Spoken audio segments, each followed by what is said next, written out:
All right, we're live. Welcome to my live stream. I'm Joshua Kemble. I've been an illustrator and graphic designer for about 20 years. I've been an art director professionally for about 7. And when I'm not art directing or graphic designing or doing illustration, I'm working on graphic novels like Jacob's Apartment and Two Stories, which are 2 graphic novels that I've written and illustrated, and I highly recommend you guys pick up if you haven't yet. It's a good way to also support me in what I do. And rather than go through the pitch for those at the beginning, I'll just be playing trailers for both of those books throughout. And then I'm currently working on my 3rd graphic novel, which is this one is written by Lavender Vroman, and it's called Not Death But Love, The Strange Supernatural Story of Elizabeth Barrett Browning. So I'm going to be working on that and basically working on shading page 71 of that historical fiction graphic novel. And I'll do that on stream. And then maybe we'll watch some things together.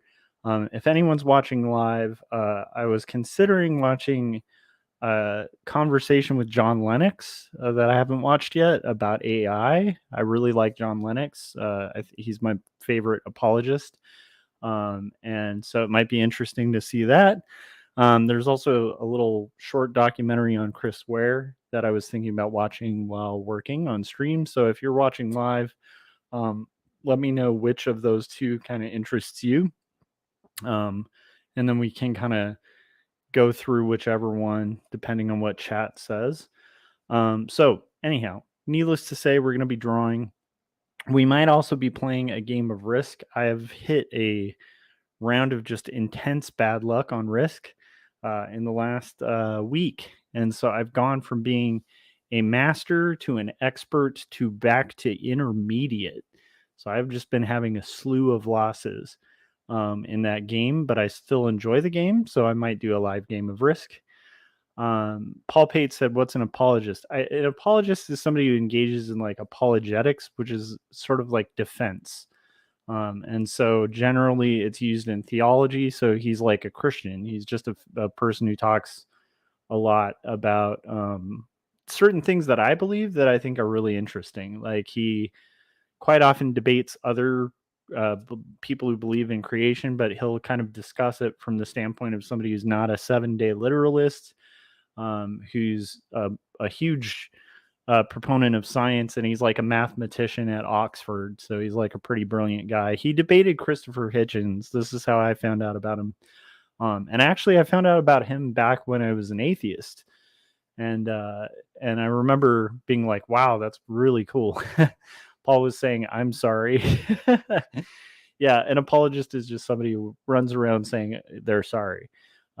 It's not the best term, but anyhow, he's one of my favorite just thinkers in the realm of like religion and belief and stuff like that. And I tend to agree with his viewpoints on a lot of things. So anyhow, it might be interesting, but it's either that or watching Chris Ware, something on Chris Ware. So let me know if any of that appeals to you. And by the way, welcome, Paul. Also, I hope everything's going well. And if you guys are curious to kind of hear from Paul Pate, he'll be on Artcasters this Thursday, which is pretty exciting. And Artcasters will actually be co-hosted by Jim Lujan and Gary Hodges. And it should be on my channel this Thursday. So anyhow, that all being said, let's get to making some art. So here is where I'm at so far on page 71. And I'm going to go ahead and just start drawing. And I guess I'll just kind of wait to hear whether people are interested in the Lennox thing or in the Chris Ware thing. And then we'll go from there. Let's see here. And Paul, which sounds more interesting to you? So I have to go through here, and I think that if I am going to play a round of Risk, I need to at least finish toning 2 of these panels. And that would probably be enough to kind of have done the night's work or whatever. But who knows? It'd be cool to get further on this page if possible. And then Paul said, Artcasters, yes, but I apologize. There's so many apologist jokes. I'm almost curious. This won't be quite a debate. It's just a discussion at Oxford, I think, where they're talking about the Bible and the age of the earth, which I think is really interesting. So, but like, I personally am not a fan of like the idea of like the earth being young. I don't know. It doesn't match my observed reality. But anyhow, so there's that, or there's Chris Ware in Chicago, which is a link that I think that who sent this to me? Oh, Scott Cirkland sent it to me. So I want to watch it at some point. So maybe we'll just watch both. Let's see. Oh, the Chris Ware in Chicago thing's only 13 minutes. So let's watch that first. Okay, we'll watch that first, and then we'll listen to the Lennox thing. So that's the solution here. And then Paul said, seriously, the apologist has my vote. Cool. Okay, well, we'll watch both because I think... Oh, I thought I had it queued up, but then I realized that this is just a short... This isn't the full thing.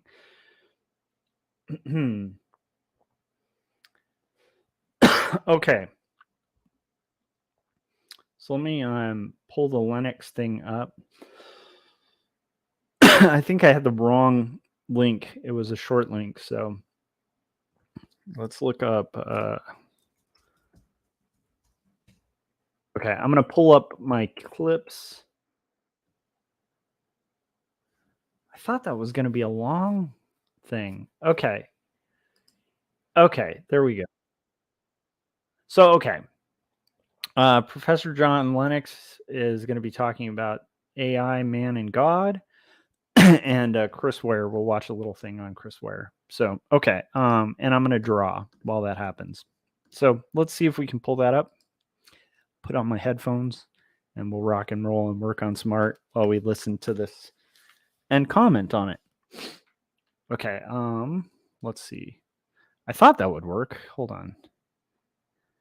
Here it is. Okay. And I gotta scoot my head over so it's in frame. Can you guys see that? Hopefully you can. Don't know why that I accidentally grabbed some other things. OBS is very confusing, so give me like 2 seconds. Sorry about that. Professional streaming going on right now. Quite a lot of it. Okay, let's just select the two. Scoot those over. Okay. And hopefully you guys can kind of see my head at this point. Scoot it over just a little bit. Okay, so we're gonna work on art on and listen to some stuff. And then Paul voted twice, so he voted for Chris Ware as well as the apologist. So Paul, you get your wish. We're doing both. So okay, we could watch the classic. I don't know if we could track it down, but there's a classic debate between Christopher Hitchens, who's a brilliant mind, and John Lennox, and it's one of the better ones. Actually, there's a whole series of them, but I don't know if they're on YouTube. Okay, here's Chris Ware, and we'll watch this first and comment on it if we can, and work on toning our page. Let me know if you can hear this. Can you hear the audio?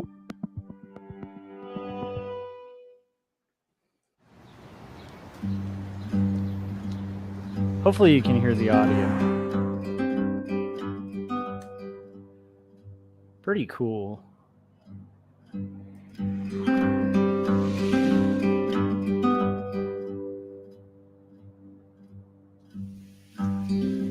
Hey Adam, how's it going? Awesome. We're watching a little thing on Chris Ware. This was on Arts 21. I think I've seen this before, but Scott sent it to me anyway.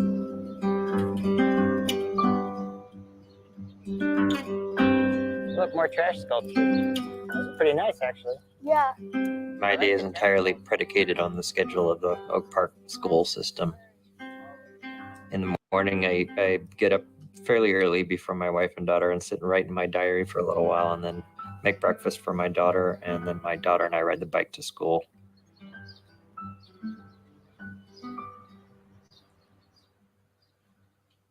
And then I come back and I work between the hours of 8 and about 2:45 or so, and then I have to go pick up my daughter from school. So I used to work all day and all night long in my 20s or so, but as I've gotten older and as a dad, I just can't do that.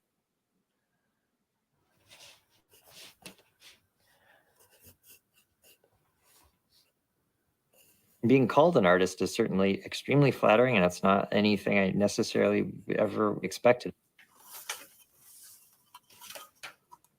There's something about being a cartoonist that seems like an inherently humble sort of activity that I kind of like. It's just me sitting at a table and I do what I do. So I mean, I guess that's one possible route to making what might be called art.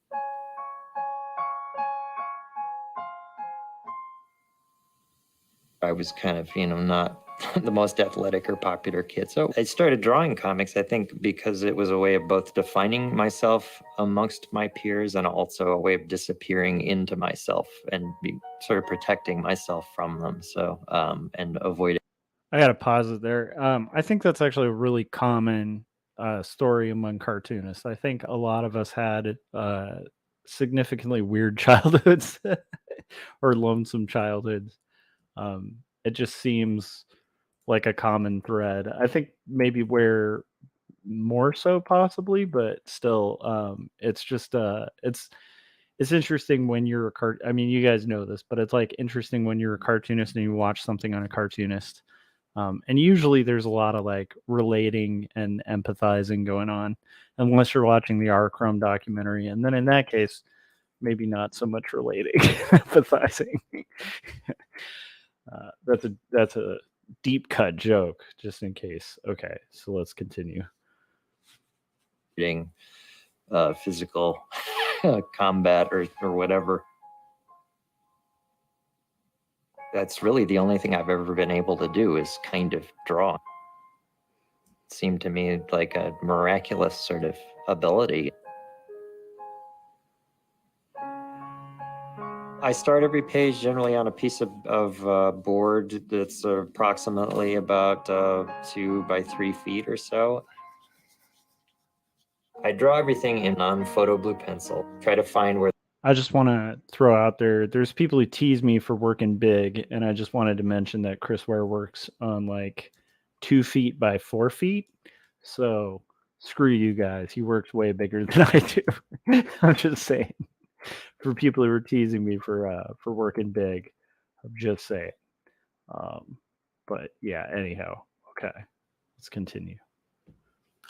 Where the figures are in space in the blue, and then when that is done, I go over those particular emphasized lines in black ink. When this page is photographed, the blue pencil will not appear at all. It will drop away, and all that's left will be the black line. That's explaining blue lining for normies. A layer of colors. Gosh, his pages are amazing, though. This is easily my favorite page cartoonist. Takes around 40 hours, strangely enough. That's not like I chose 40 hours because it's the work. Okay, I want to point this out, too. If you look at Chris Ware's work, right, like, he is so prolific. Like, he's done 1,000-page graphic novels, multiple ones. He said it takes him 40 hours per page. So for those of you who are like rushing your pages and spending like 5 minutes on them and being like, why aren't my pages coming out good? Well, Chris Ware spends 40 hours on his pages. Not saying you should do that, but it is possible to spend a long time on your pages and still be very prolific. I don't think most people, I think most cartoonists that are alive, especially ones that are familiar with Chris Ware, I don't think any of us are going to be as prolific as Chris Ware, but I'm just saying, talk about an inspiration, right? I mean, Jimmy Corrigan, I think that's like an 800-page book. Building Stories, I can't remember how long that is, but it's like 5 different graphic novels. Yeah, and you're spending 40 hours per page, dude. That is, I'm just saying, good job. Week or something, but it averages out to about that. And a lot of that is just me getting up and walking around, hating myself and feeling uncertain and, giving into dread or, feeling that it doesn't work or rereading or trying to avoid work or any number of things.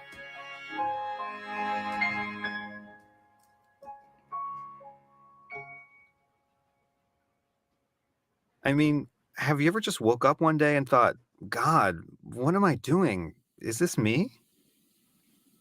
Every strip, all the lettering that you see is all a product of my hand.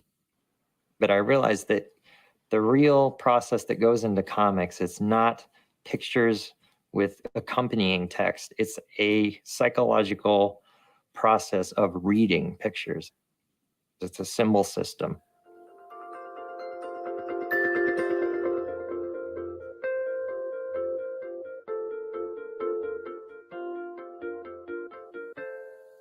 For a while, I completely quit using words in my comics. I was telling what happened rather than making it happen on the page. Then I became more attuned to the internal rhythms and the sounds that are created Oh, does this freeze? in the mind when one reads pictures only. There's a certain kind of weird, invisible, soundless music that's created. Okay, so I want to highlight that too. Like, if you guys are curious about Chris Ware, he did a whole series of silent strips called Quimby the Mouse, and they're amazing. They're just like these little vignettes of like pages of this mouse named Quimby who falls in love with like the severed head of another mouse. And it's just like this really kind of twisted and dark but amazing like silent comic that pulls from a lot of like old-timey comics and stuff like that. But it is really cool just to see the experimentation with making stories work with no text and no dialogue. Very expertly done. So I think that's what he's referencing when he's talking about silent strips. Okay, let's continue.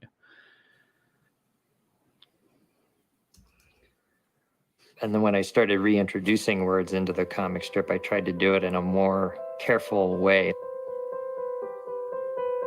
Oh, we got Philip Chandler in the chats too. Cool. How's it going, Philip? As far as I'm concerned, the page composition is more important than the individual panels. When I'm composing my pages, the way that the individual panels line up and kind of inform each other is extemporaneous, but there are always things that happen on the page that actually add meaning to the overall structure of the story. Yeah, easily. When you spend a week on a page, it takes maybe 15 seconds to read. This is the page from a chapter of a very long book I've been working on for a very long time, titled Rusty Brown.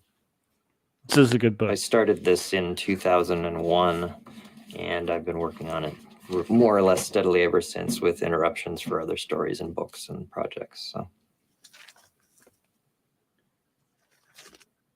this first half of the book will be in excess of 300 pages. I like long books. There's something interesting about sitting at a table for a couple of decades working on a book that takes 3 or 4 hours to read.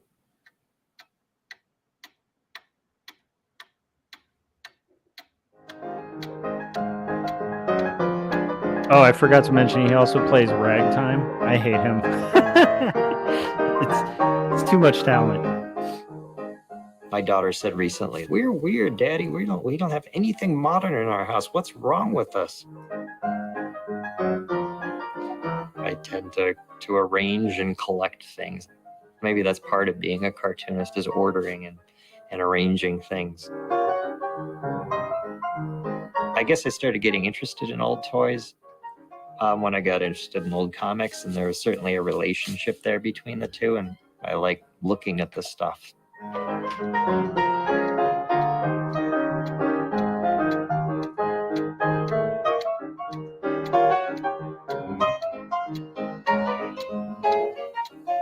It was Peanuts that really got to my heart.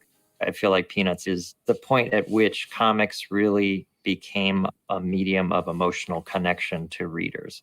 Charlie Brown is the first cartoon character for whom you really feel something. Not only do you feel through Charlie Brown, but you feel for him. He's the first empathetic cartoon character. The fact that Charles Schulz was able to put that empathy and sense of connection into a character allowed for my generation then to try to write stories about actual human feelings as opposed to the superhero kind of stuff that we'd grown up with. That's a really good point about Schultz too. The whole idea of a serialized comic strip really is endemic to Chicago, starting here with the Tribune. The publishers there very specifically came up with the idea of telling a regular story that readers would get involved in on a daily basis. And everybody paid attention to the Gumps or Gasoline Alley or Little Orphan Annie or something. I sort of Gasoline feel like Alley. I'm kind of part of a tradition.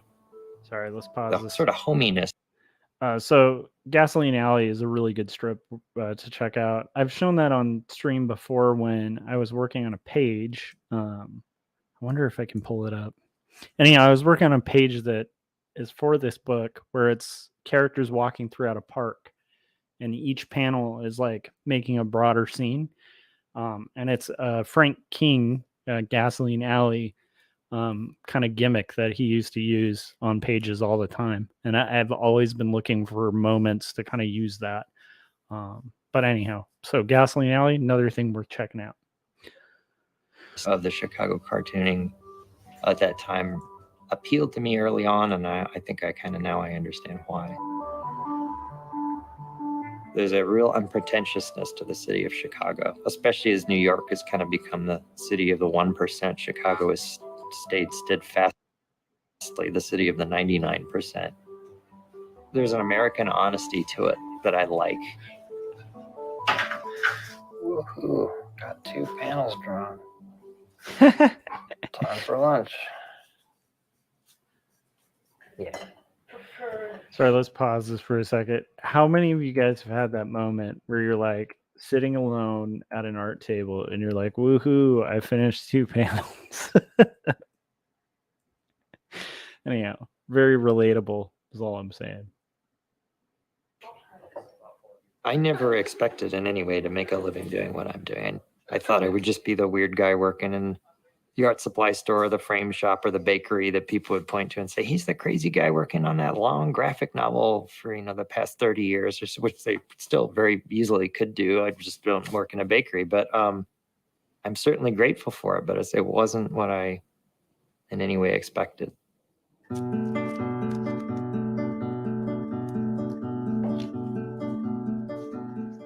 Well, I certainly can't pretend that it's not a very lucky thing to occasionally get to do a New Yorker cover. In fact, I frequently think I can't believe this is happening.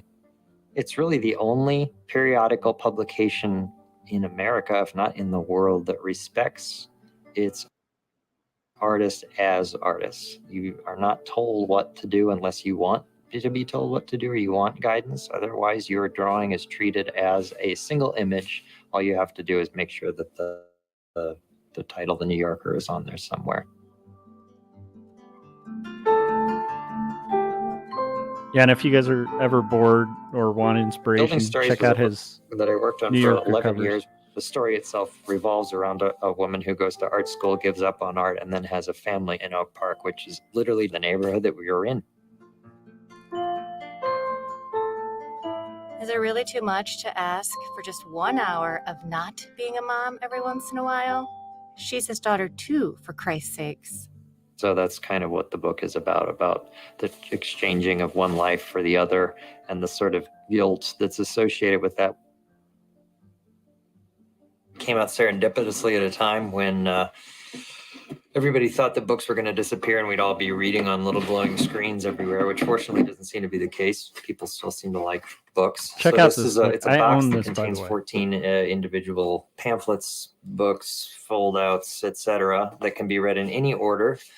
Designed that way because I think that's more the way that we experience life and remember life. This particular book here is about one day in the main character's life. It's designed like a little golden book This is represents the memories of her when she's kind of given up on art and art school, living alone in her 20s in the city of Chicago. A book itself is sort of the perfect metaphor for a human being. It's got a front and a back, it's got a spine, and it's bigger on the inside than it is on the outside.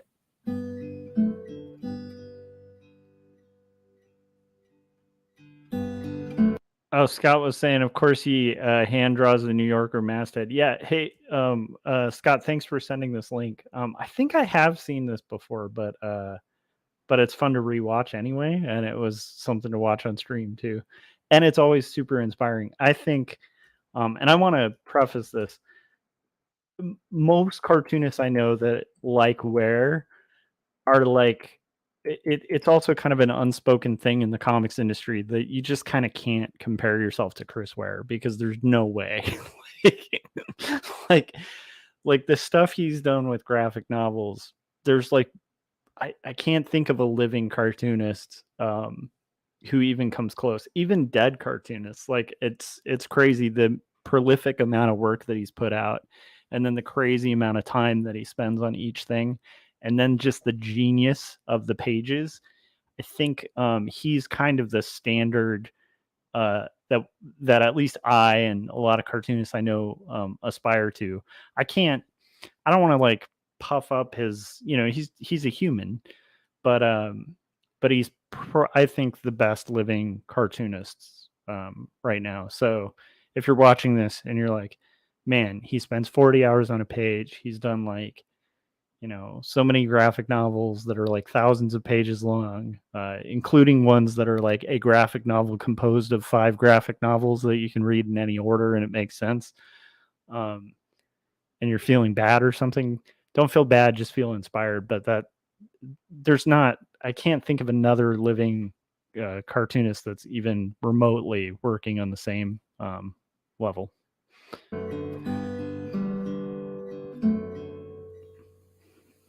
I think that there's a lot of inner turmoil and conflict, and that's what stories are supposed to be about, is to try to understand that. Way early on, I wanted to try to create stories that got at emotions that felt real, a strip that you weren't sure whether it was supposed to be funny or sad. I'm not trying to depress anybody. I'm just trying to portray what I think it feels like to be alive. That's really the stuff that lasts, whether it's a sense of what it feels like to be alive in a room talking to somebody or alone in a room awash in your own uncertain thoughts. That's really what it comes down to. And I think that as human beings, we can't really be any better or hope for anything better until you can empathize with other people and to try to feel not only for them, but hopefully in a sense, even maybe through them a little bit. There's so much storytelling that's not like that it feels like comics are a good place to do it. So I've watched older Ware stuff, and he definitely, I think, this is my own theory. Okay, well, that was cool. Very well done. Very short, sweet, to the point. I think that was, let's get back to our regular framed scene. I'll move these back temporarily. So I think that Adam was saying there's half English, half French interview with Chris Ware, watched 1,000 times. He seems way less depressed and depressing in this one. I think I've seen that same one. From what I remember, I think that his stuff like before having a kid is like way different, like with his kind of outlook and stuff. But I definitely think Ware's just like a socially awkward person, as I think a lot of us, were growing up and stuff like that. And just kind of, you can see it in his work too. He's a very like deep thinker and, deals with really depressing subject matter. So inevitably, his interviews can be pretty dark. Okay, well, we got through it. We did the very short Chris Ware thing. It got me through about a fourth of the panel, thanks to Scott Circlin for sending that to me. Now I got other votes to kind of watch this John Lennox thing, which I have not watched yet. And this one's about AI from 7 months ago. I have no idea if it's any good. I tend to like when John Lennox speaks. This isn't a debate. I would say if you want to see the best of John Lennox, look up Lennox versus Hitchens. They're like these classic debates. But this is just interesting because it was about AI, and I haven't watched it yet. So I was going to throw this on. And I still haven't gotten an ad blocker, so we're probably going to be watching ads within ads. And that's just is what it is, guys. Okay, so let me set this up. Let's do present. Okay. I guess we'll... Oh, it's already sharing it. That's beautiful. Okay. Oh, wait, never mind. It isn't. Okay, hang on a second. Present, and we'll get this set up. Thanks for bearing with me on my my inherent boomerism. Okay, guys, we're going to watch a Claritin ad. Okay, that's all we were trying to do was watch a Claritin ad because I haven't installed an ad blocker yet. And then I should move my head back again. But yeah, if you guys haven't checked out Chris Ware's work, like at least for me, probably one of the more influential figures on just, and it's weird, like influences in places people wouldn't necessarily read. He just made me rethink a lot about paneling, about storytelling, about kind of allowing for quiet moments, and pacing. I think he's probably one of the best at like pacing a story where he'll take time to show like little human moments. And I just really changed a lot of my approach to cartooning after kind of discovering Ware. And then also because Ware's such an advocate for like the history of comics, I discovered a lot of really fundamental like early cartoonists because of Ware. So yeah, anyhow, I cannot emphasize enough how much Chris Ware is worth checking out. All right, let's watch this AI Man and God by Professor John Lennox. I have no idea if this is going to be any good. It's on some guy's channel called John Anderson. I have no idea who that is. So we'll watch it together. If it sucks, we'll make fun of it. And it was either that or I noticed that I don't know if you guys remember. I think Adam would remember this. So Adam, you know the friend of yours that was debating the flat earther that you were talking about? I think we were watching it and you were like, oh, I know that guy. Anyhow, so the guy he was debating, the guy who's actually a flat earther, had another debate up on Modern Day Debate, but I'm kind of over the flat earth arc of commentary here. Anyhow, do I ever watch Stephen Meyer? I don't know. I might have. I'd have to Google him. Anytime I hear the last name Meyer, I think, oh my gosh, was it One Crazy Summer? You guys will have to remind me.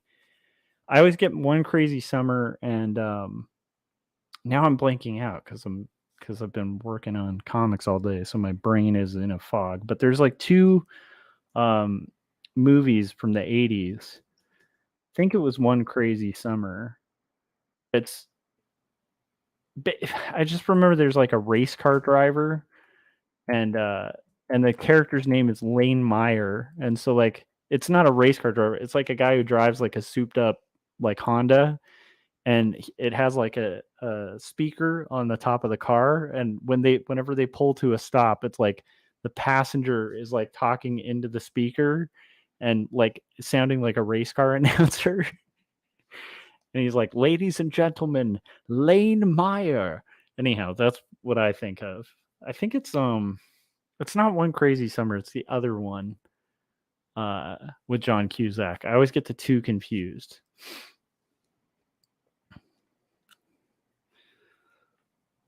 All right. So let's go here.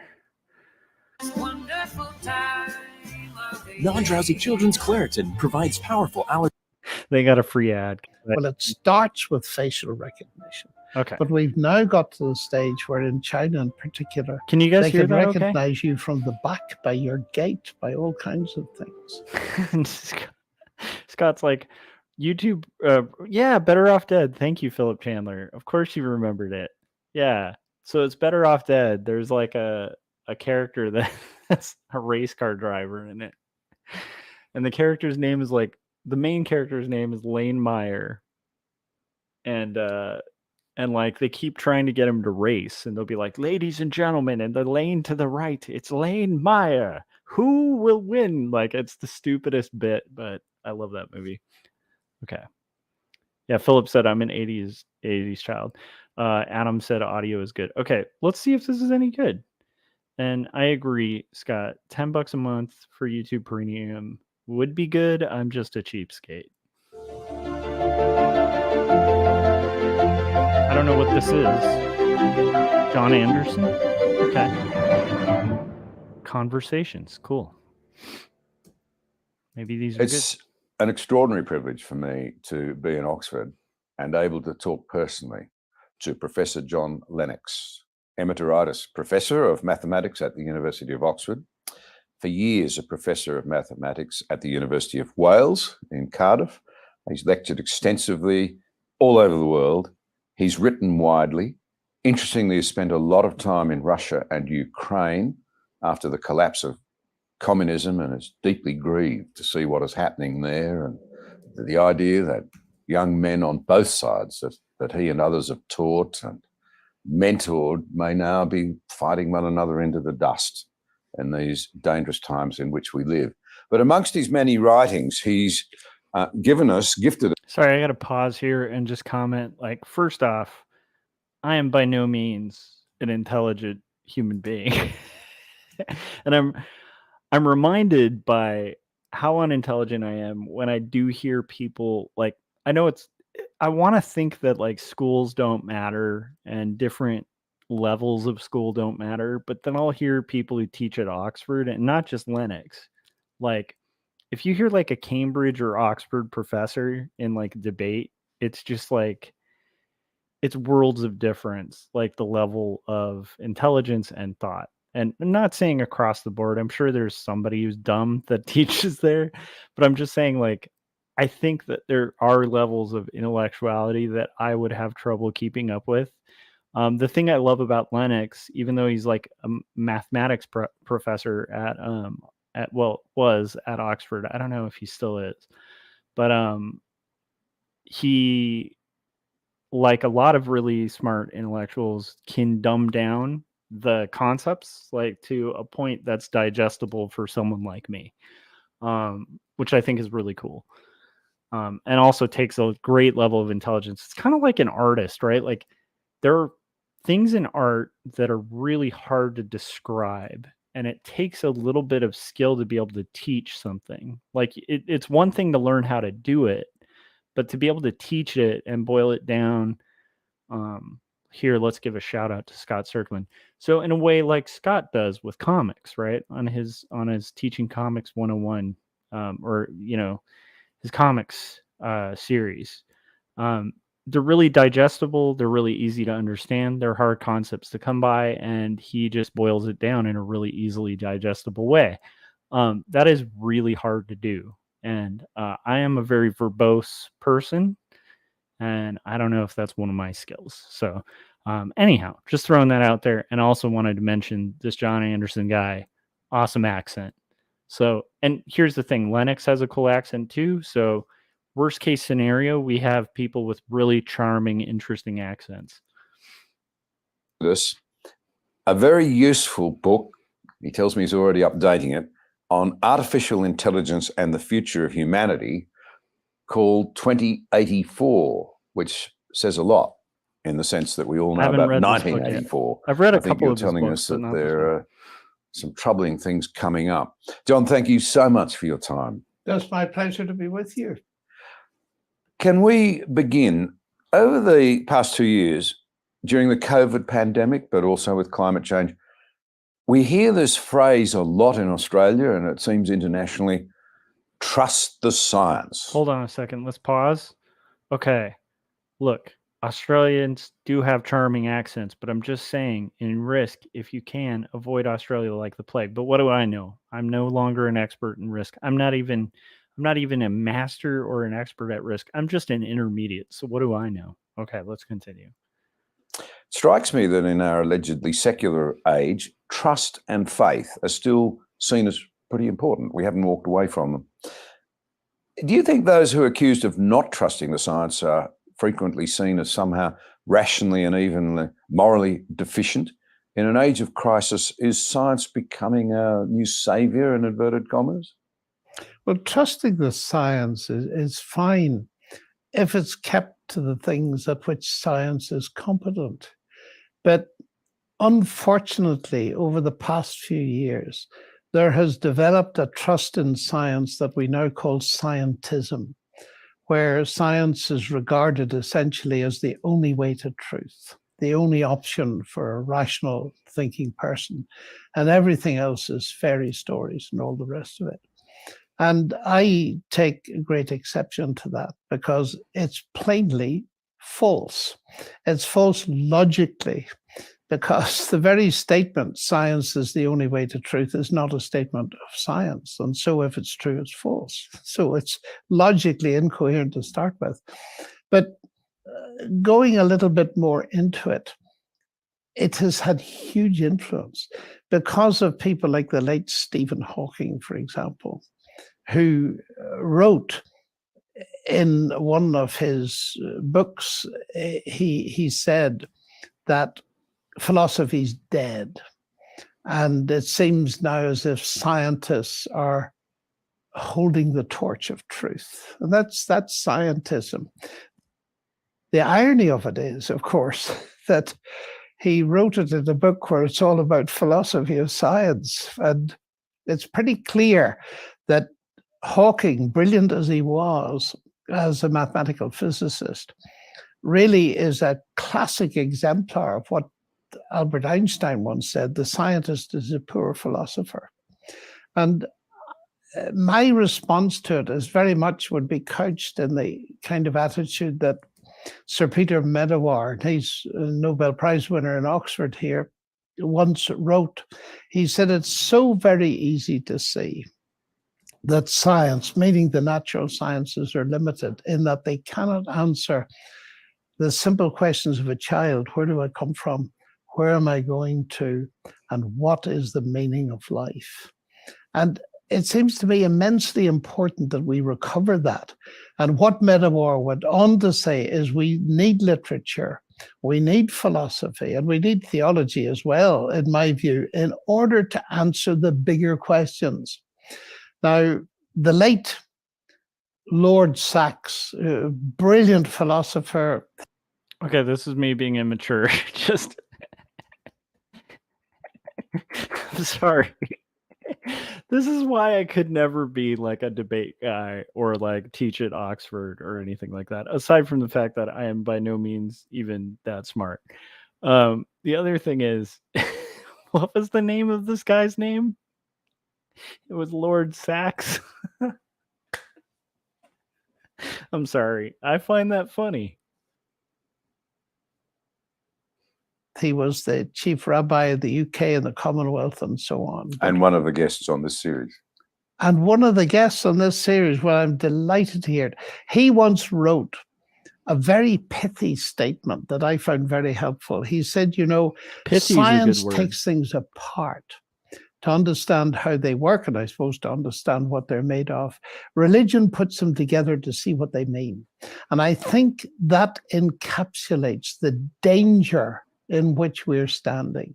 Science has spawned technology. We become addicted to technology, particularly the more advanced forms of it, like AI. By the way, I have a feeling that this whole conversation is going to sound like Corey Kerr. Because it's going to be about AI. And I just had flashes of Corey speaking as I was hearing him just start talking about our addiction to technology. It was like Corey would be like in the front rows on this one. If you guys haven't, also make sure you're subscribed to Corey Kerr. He has a really cool kind of series that's starting that talks about like mindfulness and kind of good practices for like almost like mental health and art, which is kind of cool. So he started it, and I encourage you guys to check that out. All right, let's continue. In my book, like virtual reality, the metaverse, all this kind of stuff, we've come addicted to it, but we've lost a sense of real meaning. And in particular, we've lost our moral compass. Einstein, again, to quote him, made the point long ago. He said, you can speak of the ethical foundations of science, but you cannot speak of the scientific foundations of ethics. Science doesn't tell you what you ought to do. It will tell you, of course, if you put strychnine in your granny's tea, it will give her a very hard time. In fact, it'll kill her. But it can't tell you whether you ought to do it or not to get your hands on her property. And so we're left in a scientific moral vacuum. And therefore, I find that fascinating. I think like that is a real problem where you can't go from an is to an ought without philosophy. And a lot of people make big errors in kind of jumping from an is to an ought, like quite often. And don't get me wrong, it's not just like scientists or whatever. I see creationists do this all the time. I see all sorts of people make that error where they're kind of leaping from like what is to an ought, and an ought usually has to do with morals or philosophy or ethics. And I think that's really well worded. And I have actually smuggled that line that Lennox is using about science can tell you. I think he shortened it on this one, but it's basically the premise. Science can kind of tell you whether it's ethical or not whether it's ethical. What will happen if you put strychnine in your grandma's tea, right? What's going to happen? Scientifically, you can measure it, but it can't ethically tell you whether you should or not. And that's kind of the limit of science, which I agree with. I think a lot of conversations should be like in a philosophical realm that are being smuggled into scientific realms. And that's coming from me, who's a huge fan of science.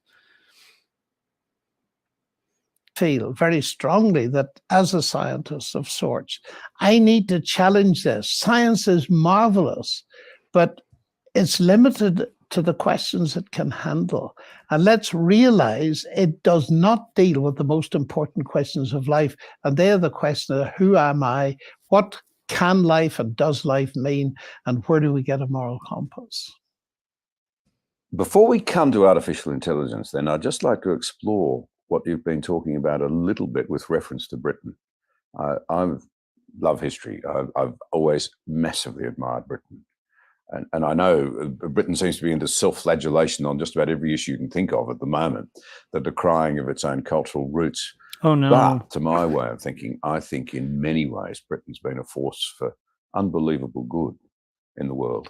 I really do. I mean, as an Australian, I would not live in a free country if it hadn't been for the Prime Minister of this country standing up when no one else did in 1939. Just one minor example. But I come here now and I wonder just what the British people believe in. So massively shaped by Christian faith. Oh, no. Arguments, sometimes very ugly over a long period of time, but nonetheless profoundly shaped. The Times reported just a couple of years ago that we've reached the point where 27% of Britons believe in God, with an additional 16% believing in a higher power. Among the British as a whole, 41% say they believe there is neither a God or a higher power. Interestingly, those in the UK, young people, the number who said they believe in God rose a little. Nonetheless, what you've got here is one of the most secular societies on earth, which not so very long ago was one of the more Christian. What's responsible? Is it tied to a sort of false faith in science, amongst other things? Or is it just it's too hard? Or is it that the wars have seen people convinced that you saw two Christian nations fighting, people praying to the same God for victory? How did it morph so badly to a state of unbelief, do you think, the country that you've lived in your life? I find this a complex and difficult issue because I see different strands in it. If you pick up on the science side, you go back to Isaac Newton, and he gave us a picture of the universe that was very much what's called a clockwork picture. The universe running on fixed laws that were, according to Newton, originally set in place by God. But it was a universe that essentially now ran on its own. And you can see that in the 18th century particularly favored what's called deism. That is, there is a God, but he's hands off. He started it running, and now it runs, and it runs very well. And you can see with that in the collective psyche, particularly in the academy, it very rapidly led to questions of, is God really necessary? Now you add that to what was happening in the continent with the Enlightenment and the corrupt church professing Christianity, utterly corrupt, and the reaction against that, which was fuel to the fire, really, of a rising secularism and atheism. And then you add to that what was happening in the days around the time of Charles Darwin, where you had Huxley, who was an atheist, and he resented these clergymen who were actually some of them very good natural philosophers, like Wilberforce actually was a much brighter man than many people think, as Darwin pointed out.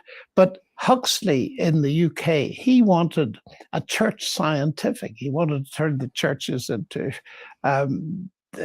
temples to the goddess Sophia of wisdom, that kind of idea. So you've got all of that, and then you add to that the vitriolic anti-God sentiments that are not just atheism, but anti-God feeling, led for quite a long time by Richard Dawkins and other people. And that's had huge influence on young people. It's one of the reasons I entered the fray, actually, because the media then come into this. It's even more complicated because within the media, the dominant view, and I think the BBC actually stated this at one time, that they favored naturalism, the philosophy that nature is all there is, and there's no outside, there's no transcendence, there's no God. So you've got all of that, and against it, you have a group of people who are often cowed into letting their faith in God become private. This is the tragedy of secularism. And you get into that, the cancel culture, the woke culture, all this kind of stuff. Oh, no. I didn't know Lennox would be saying woke or cancel culture. That's a little disappointing. Lennox is usually really on point, but oh no. Oh no. Then again, I mean, I don't know. We'll see, but I saw a really funny meme. A guy I used to do a comic for The Root, named Lawrence Ross. He's a really good writer, and we were doing a comic for about a year for theroot.com, and it was called Vox Africanus. And it was a weekly strip that I did for about a year. And anyhow, he's a friend of mine, but he posted this really funny meme where it was it was basically saying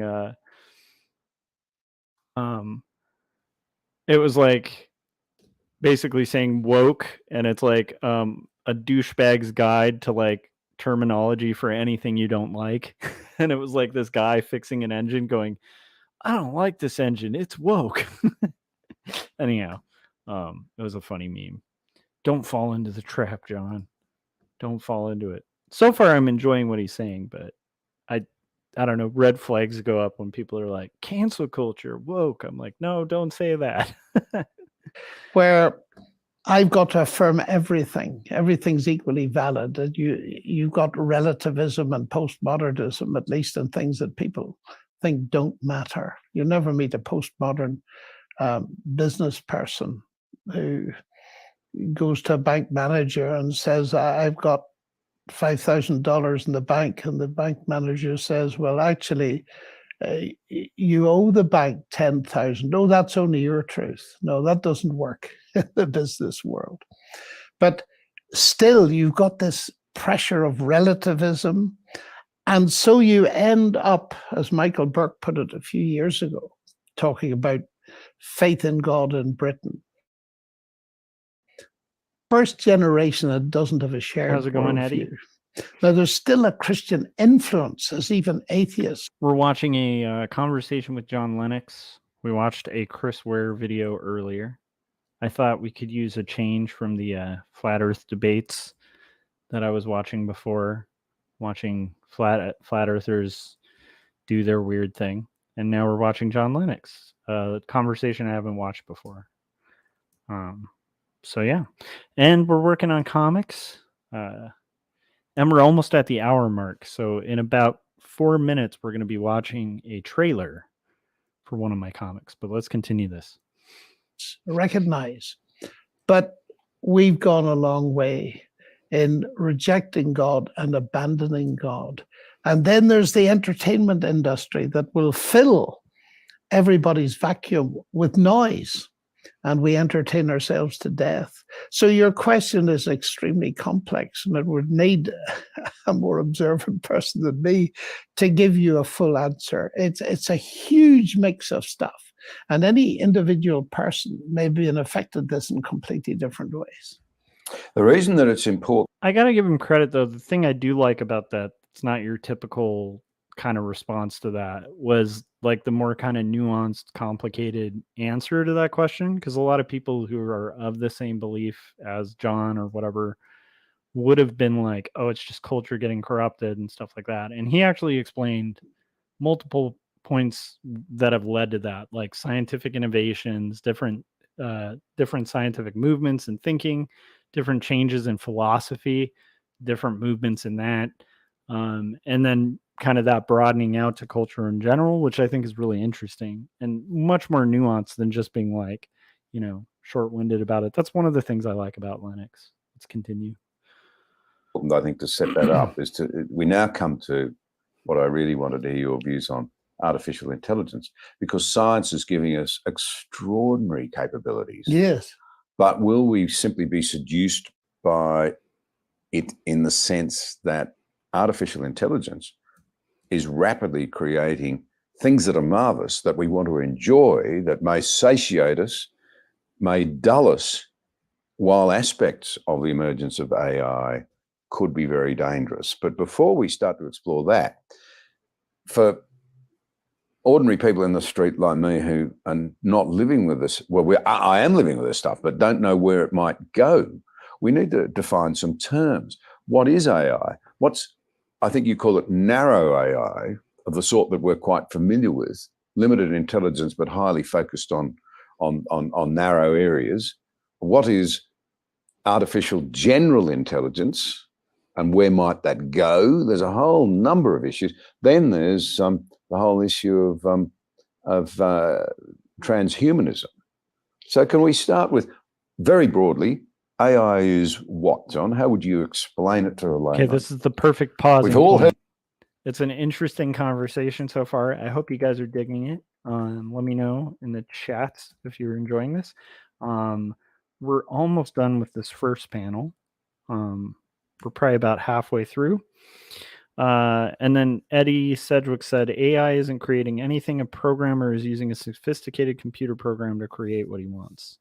Yeah, agreed. And also, AI is arguably doing stable diffusion from existing artwork. So there's some real questionable things about AI, but it'll be interesting to hear them get into it, like maybe the moral implications and stuff like that. Again, haven't watched this yet, so it's new to me as much as it's new to you. Okay, we're gonna put on the trailer for, you know what? I always got to go with Jim's trailer. It's one of my favorites. So here's Jim Lujan's trailer that he very kindly made for my channel. And before I play it, if you guys would like me to play a trailer that mentions you, feel free to just make a 1-minute video, record it, mention 2 stories, Jacob's apartment, and then after that, you can mention your own stuff and stuff like that, and I will play it on my breaks as long as it's under a minute to a minute 30. So if you want to do that, you're welcome to do it. And here's Jim Lujan's very ad. Okay. Hi, my name is Phil Chandler. I'm a freelance artist, illustrator, and cartoonist. Today, That was Philip Chandler's. I clicked the wrong one. We will play Philip's later, though, and his is great too. Okay, this is Jim's. I apologize. That was a April Fool's before April. Okay, let's continue. Well, Peter, since I'm such a big music fan, I'm going to have to go with Karen Carpenter. Oh, Stu, I'm sorry. That's the incorrect answer. Trish, what you got for us? I'm going to go with Kim Gordon. All right, let's check that answer. Kim Gordon. Do we have a Kim Gordon?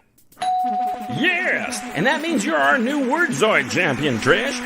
Dale, tell Trish what she's won. Trish, you've won a copy of 2 stories, a memoir of faith and mental illness.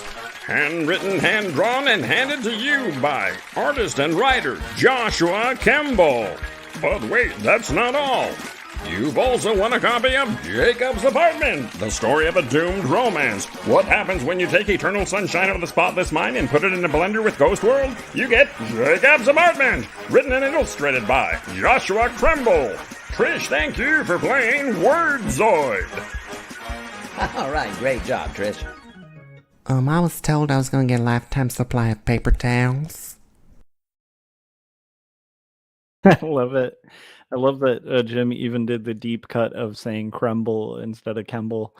One thing before we continue that I'll share with you guys. So like Jim sent me a link a couple days ago. He was looking for like an old interview we had done together. And he ended up coming across like some weird, like a blurred picture of a person like testifying about some big conspiracy. And I guess somehow it had linked my name to that on the Google webs. So we were joking that he was like, Josh, are you like secretly part of like some secret organization? Like, and then we were joking that I was like a Russian spy or something like that. And then the joke came up, and I can't believe I hadn't made this connection, that there's the mispronunciation of the name that was done at TCAF, where people announced me as Joshua Kemble. And then we've been joking on stream that Kremble is like my evil alter ego, or that Kremble would be like my art persona, like when I do really weird experimental art. We've even gone further and joked that like Kremble would be like my snobby art critic name.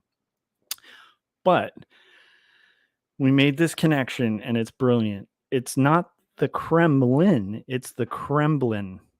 Okay. And I was realizing that people who follow my live stream are members of the Kremblin. So welcome to the Kremblin, you guys. If you're watching this, you are now members of the Kremblin. Yeah. Anyhow, yeah, I'm here all night, guys. Let's continue this stream, and let's draw some stuff. Heard the term. Oh, sure. Well, the first thing to realize is that the word artificial in the phrase artificial intelligence is real. And that's not due to me. It's due to one of the pioneers of the subject who happens to be a Christian. And the point is that, and we'll take a narrow AI system first because it's much easier to explain. A narrow AI system is a system involving high-powered computer a huge database, and an algorithm that does some picking and choosing, that whose output is something that it normally requires human intelligence to do.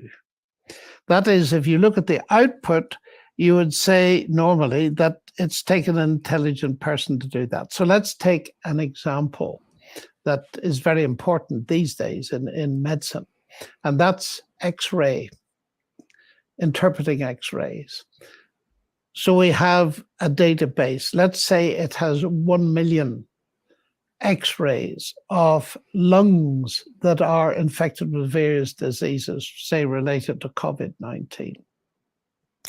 They are then labeled in the database by How's it the going, world's Vic? top experts. Then they take an X-ray of your lungs or my lungs, and the algorithm compares the X-ray of your lungs with the million very rapidly, and it produces an output which says John Anderson has got that disease. Now, at the moment, that kind of thing, which is being rolled out not only in radiology but all over the place, will generally give you a better result than your local hospital will. Nice. Vic And said that's he's inking hugely away. important and hugely valuable. But the point is, the machine is not intelligent. It's only doing what it's programmed to do. The database is not intelligent. The intelligence is the intelligence of the people that designed the computer, know about X-rays and know about medicine. But the output. Nice. This is Eddie. Eddie Sedgwick had said AI isn't creating anything. A programmer is using a sophisticated computer program to create what he wants. And it sounds like that's kind of what Linux is saying too. It's interesting. Is what you would expect from an intelligent doctor. So it's in that sense artificial. It's a system narrow in the sense it only deals with one thing. And all kinds, endless kinds of systems are being rolled out around the world. And some of them, as you mentioned, are extremely beneficial. Narrow AI has been used in the development of vaccines, and the spin-off from that technology is enormous in drug development. And on it goes. And I could give you dozens of examples, and they're in my book. So that's where we start. Now, we are familiar with it, and it's worth giving a second example of it, because most of us voluntarily are wearing, first of all, a tracker. It's called a smartphone. Yes. It knows where we are. It could be even recording what we're saying. But what it does do, of which we're all aware, is if we, for example, buy a book on Amazon, we'll very soon get little pop-ups that say people that bought that book are usually interested in this book. And what's happening there is the AI system is creating a database of your preferences, your interests, your likes, your purchases, and is using that to compare with its vast database of available things for sale so that it predicts what you might like. So this is of huge commercial value. And it leads to something else which most of us don't know about, and we can come to that later, but I'll mention it now, which is called surveillance capitalism. And okay, so if you guys are ever curious about that, I think there was a documentary on it too, but this is a book that actually it's so funny. Like, it's too bad Corey's not in the chats right now, but I'm sure he'll watch this after the fact and have a ton to say about it. But Corey Kerr had actually recommended the book The Age of Surveillance Capitalism, which is insanely disturbing and kind of important, I think, for people to read and check out. And that goes over things like, these search centers that, I'm forgetting what it's called because I'm a boomer. I'm not really a boomer, but I have boomer level knowledge of these things. But it's like that Amazon thing that you have in your house that like you can talk to. Like a lot of people have this thing. It's like a little circular thing, and you'd be like, Siri, order me groceries or something. Siri, turn on my lights, like that kind of thing. Anyhow, there's a whole chapter in that book that where they went and visited one of the call centers that it's like a call center that like monitors to make sure that the machine is accurately doing what it's being asked to do. I think it's Siri, but it's not Siri like you have on your phone. It's like a little home device. Anyhow, so it turns out that like a lot of people who worked at this center would randomly they would tune in to people's houses just to make sure, like their job was to make sure that the um, algorithm was working correctly and then adjust if it wasn't. So if somebody said like, "Hey Siri, do this thing," um, and they weren't hearing it accurately, they'd adjust the code and then like kind of move on. But there were all these people who worked in this center just listening to people's lives like all day, and they said it was bizarre. Like people who had worked there said it, and this is all in that book, The Age of Surveillance Capitalism, where they said it was bizarre because they'd hear like a couple arguing, like just weird stuff, and like it. So it's not like dark intended monitoring where it's like it's like a lot of things I think that people get conspiratorial about. It wasn't quite like this evil nefarious thing where like Amazon or whatever company was running this was like intentionally like eavesdropping on people's private lives. It was just a byproduct of, to make the technology work better, they had to eavesdrop on people's private lives, which is super disturbing. And there's way more than that in that book, but it's a really good book, investigative kind of book. They ended up making a documentary that featured the writer, and I wish Corey were here because he'd be able to name what it was. But anyhow, let's continue. Diggs BTW on Twitch. How's it going, buddy? All right, let's continue watching this business. There's a book by an emerita professor at MIT called Susanna Zuboff, and it's regarded as a very serious book because the point she's making is global corporations are using your data and This is the without your book that I was talking permission about. are selling it off to third parties and making a lot of money out of it. And that raises deep privacy issues. So now you're straight into the ethics. So that's narrow AI. Okay, so let's stay on narrow AI and extend our road a little bit further down towards broader use. You've just talked about us being unaware of, in a way, of how we're being surveilled. Yes. And it was right here in Oxford. I think it may have been you who made the point. I can't remember. In a talk that I... Hold on. I have to highlight what Thomas just said. He said there's a meme joke that real computer programmers don't have Alexa or anything like that in their house. Plus, they have a shotgun by the desk in case if the printer starts acting funny. I heard where the point was made that what's happening in China using artificial intelligence to surveil people is astonishing. But in many ways, all that information is being collected in the West as well. It's not collated in the same way. That's correct. And this is perhaps one of the scariest aspects of it. What we're talking about here is facial recognition by closed circuit television. Well, it starts with facial recognition, but we've now got to the stage where in China in particular, they can recognize you from the back by your gait, by all kinds of things. And what has happened is, and you can see the positive benefit. Police want to arrest criminals or thugs or rowdies even in a football crowd. And so using facial recognition technology, they can pick. Sorry. Okay. There's so much charming British stuff happening here. Rowdies, rowdies at a football game. I love it.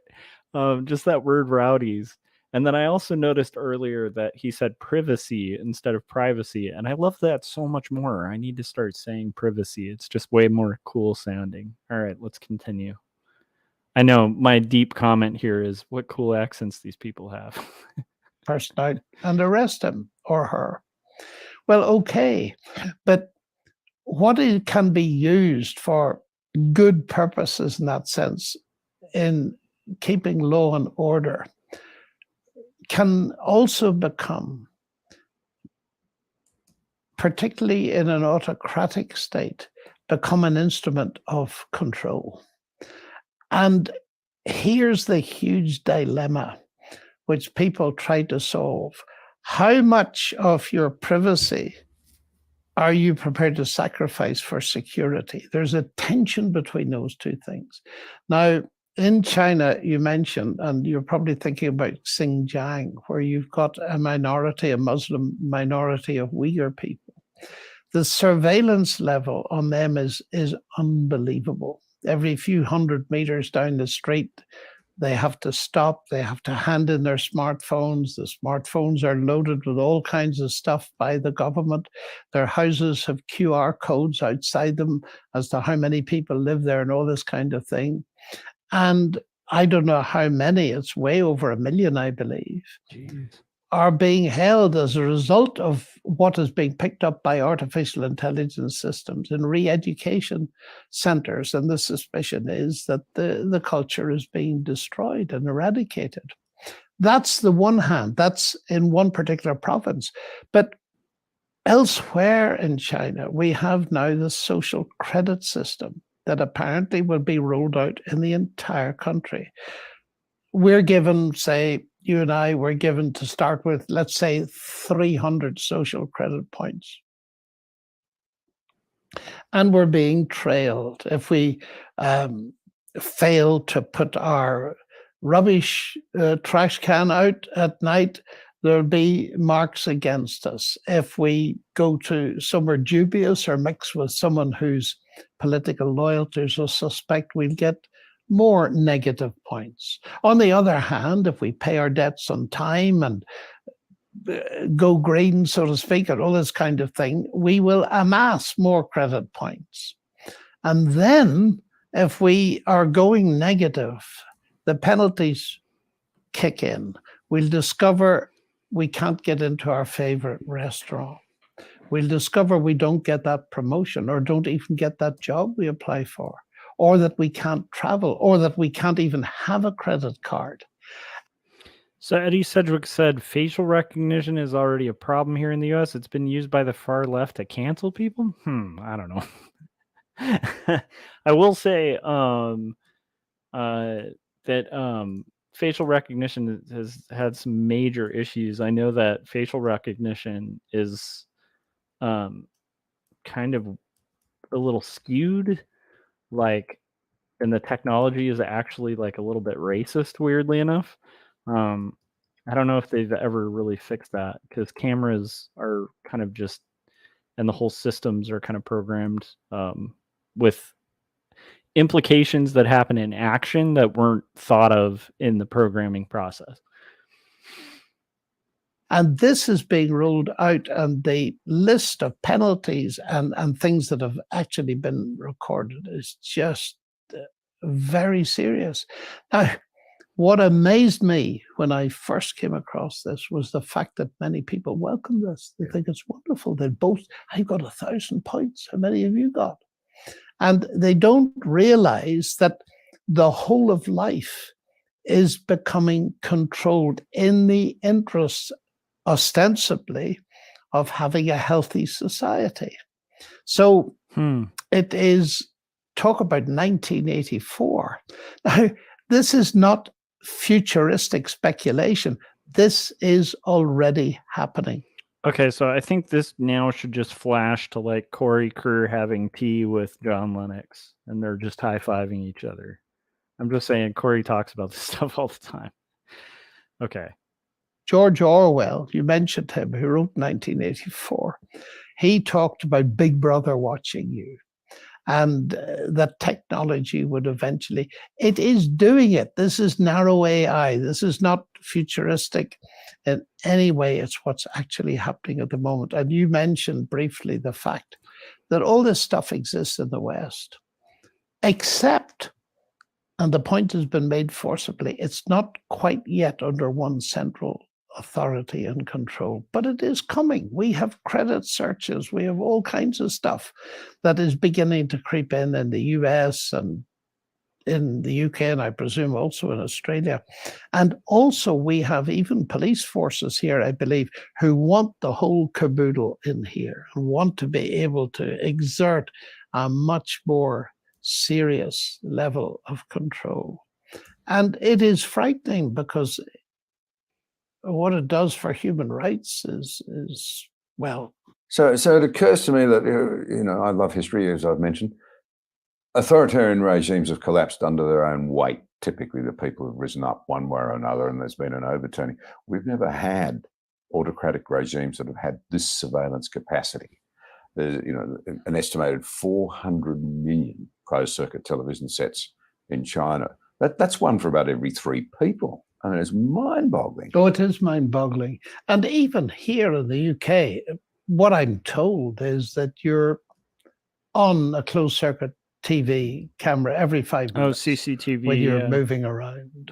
So it is very serious. And of course, the irony is. The funny thing is, there's a little bit of surveillance in the US, like when it comes to cameras and stuff. But I think in England, like CCTV is like crazy. Like from what I understand, again, with my knowledge of geography, where when I'm playing Risk, I'll call Europe England.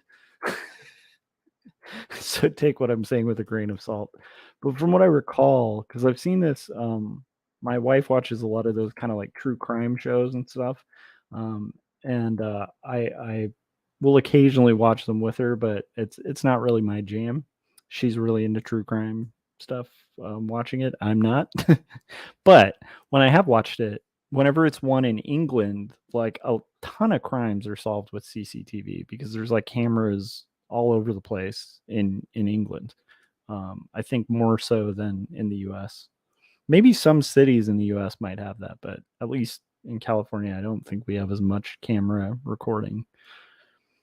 As I hinted at earlier, here we are with our smartphones that have got all these capacities, certainly at the audio level, and we're voluntarily wearing them. So we're voluntarily ceding part of our autonomy and our rights, really, to these machines when we don't really know what is being done with all the information. So we have a huge problem. And someone has said we're sleepwalking into all of this so that we're captured by it, we're imprisoned by it, and we wake up too late because the central authority has got so much control that we cannot escape anymore.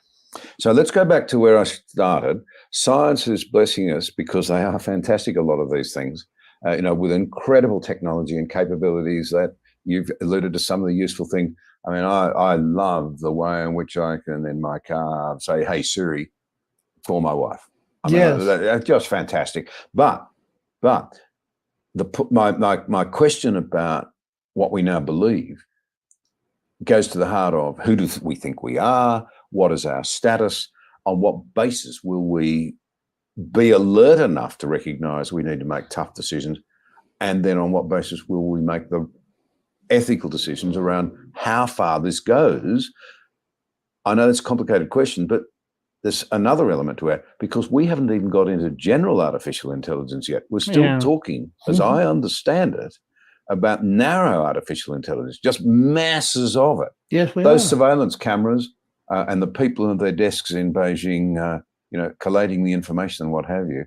There might be a lot of information and a lot of capability, but those cameras can't think of another task, how to go and bring my boss a cup of coffee. It's still narrow. That's absolutely right. And it's before we've got to general intelligence. Wow. Yes. And disturbing. What we got to realize. Eddie said she has first to go of all, or enjoy the rest the of the stream. speed Have a good one. of technological development outpaces ethical underpinning by a huge factor, an exponential factor. Secondly, some people are becoming acutely aware that they need to think about ethics.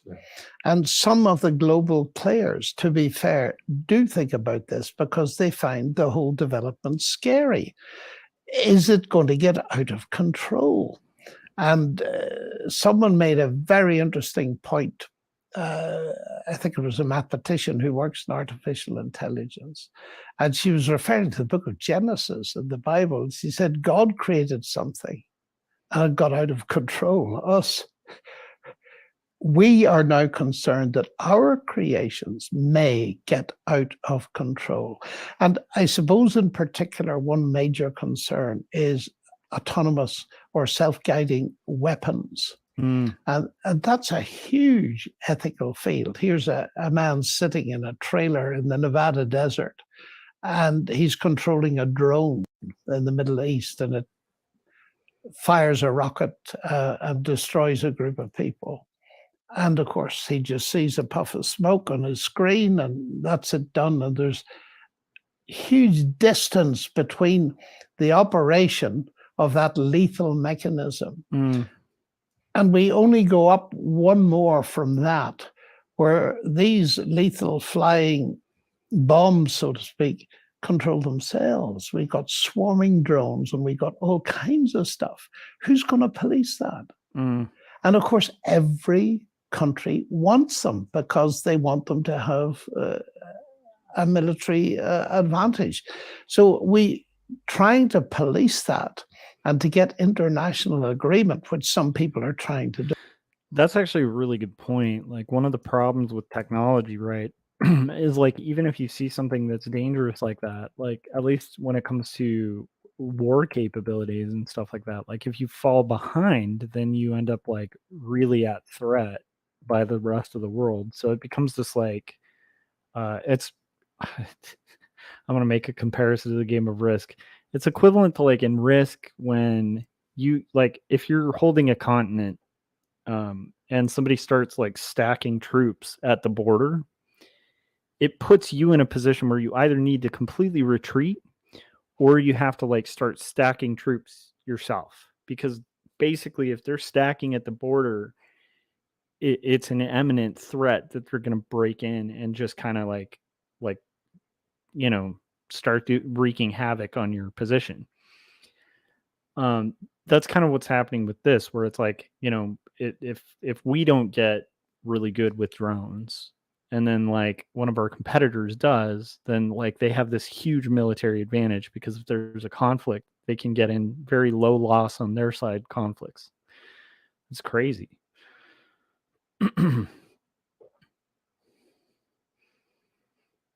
Now, I don't think we must be too negative about this. And I'm cautious here, but we did manage, at least temporarily, who knows what's going to happen now, to get nuclear weapons at least controlled and partly banned. So some success, but whether with what's happening in Ukraine at the moment with Putin and so on, whether he could shoot a nuclear tactical weapon, or it could be controlled autonomously, make its own decision. And then where do we go from there? And these things are exercising people at a much lower level, but it's still the same. How do you write an ethical program for self-driving cars? Yeah. So that if there's an accident, it can't be avoided. Okay, this has been brought up by a lot of ethicists recently, where the old metaphorical trolley problem, right? Like, this is just an old ethics exercise, right? Like, if you took like a philosophy class, it'd be like a conversation you might have like day 2 of the class, where you're brought the trolley problem, right? And it's like that, you know, old question of like, there's a trolley on the tracks, there's a switch, it can go like, it's going to split, and it has to go one of 2 ways on the track. On one track, if it goes there, it kills a kid. Now, if you pull the switch, it'll go to the other track and it'll kill 5 people. Do you pull the switch? Like, it's heading toward the kid, do you pull the switch? Or if it's heading toward the group, do you pull the switch? Or do you just let it, like, either way, it's going to hit one of those 2. That's the trolley problem, which has always been an ethical dilemma, but it's also just been like a thought exercise. It's never been a real scenario, like at least to the extent that it is now. It's fascinating that with AI in cars, like they're literally having to program the answers to trolley problems into cars, which is really weird, but fascinating and scary at the same time. So they're having to like in real time, like program and consider things that used to be hypotheticals in an ethics class into a machine, which is, yeah. Anyhow, I'm sure they're going to get into that, but to me, that's really fascinating. I hope they get into that. Yes. Do you? What do you knock down? It's the switch tracks dilemma. Yeah. Again, that you put for ethical students of ethics, and it's very interesting to see how people respond. The switch tracks dilemma is simply that you have a train hurtling down a track, and there's a. Sorry, guys, I kind of jumped the gun on my comment there. I didn't realize he would actually get literally into the trolley problem. Okay, let's continue. He'll say it better than I did because he's John Lennox. Points can be directed down the left-hand or the right-hand side. Down the left-hand side, there's a crowd of children stranded in a bus on the track. On the right-hand side, there's an old man sitting in his cart with a donkey. And you are holding the lever. Do you direct the train to hit the children or the old man? That kind of thing. But we're faced with that all the time, and it's hugely difficult. Without going near AGI yet. And let's come to AGI. Yeah. What is AGI? And because up until now, we're talking about intelligence that's not human. It can't make judgments. It can't switch tasks. It can't multitask. It can just be built up to do an enormous one thing, even though that might be massively intrusive, as we've talked about with surveillance technology. Correct. But now we're talking about something different altogether. Artificial general intelligence means... Well, it means several things. The rough idea... Hi, welcome to my live stream. We're all going to be slowly taken over by technology. We're doomed.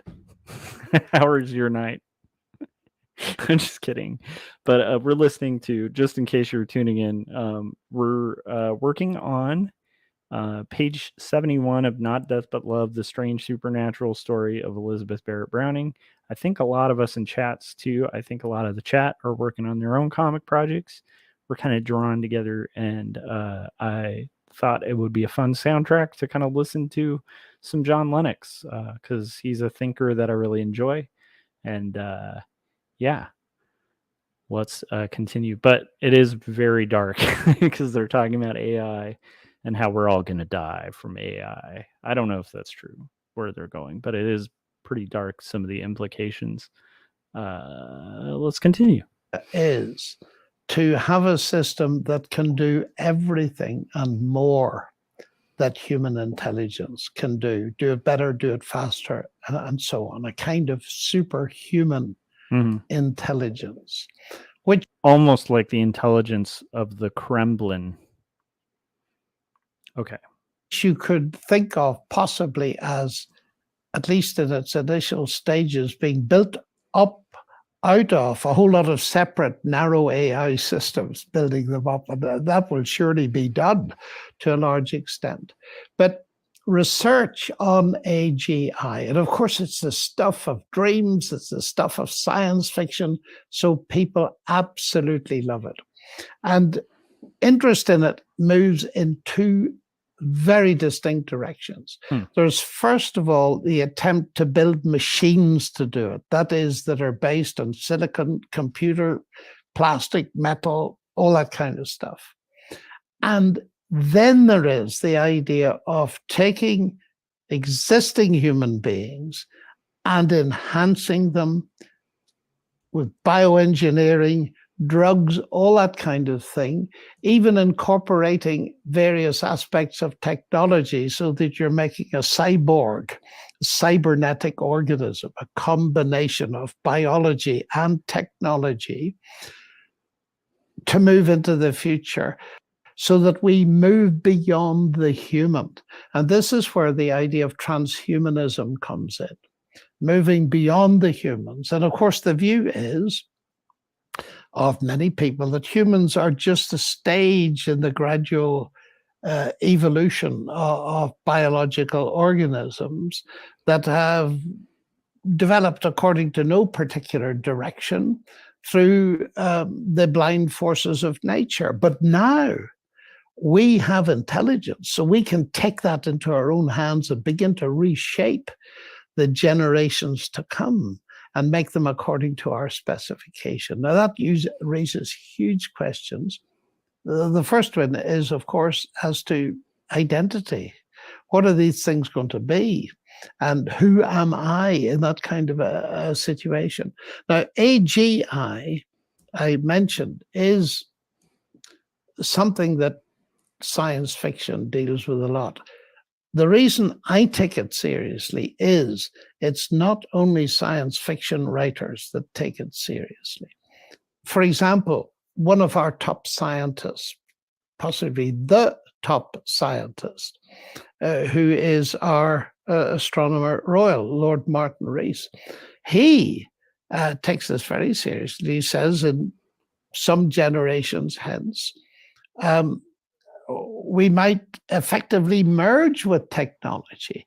Now, that idea of humans merging with technology is, again, very much in science fiction.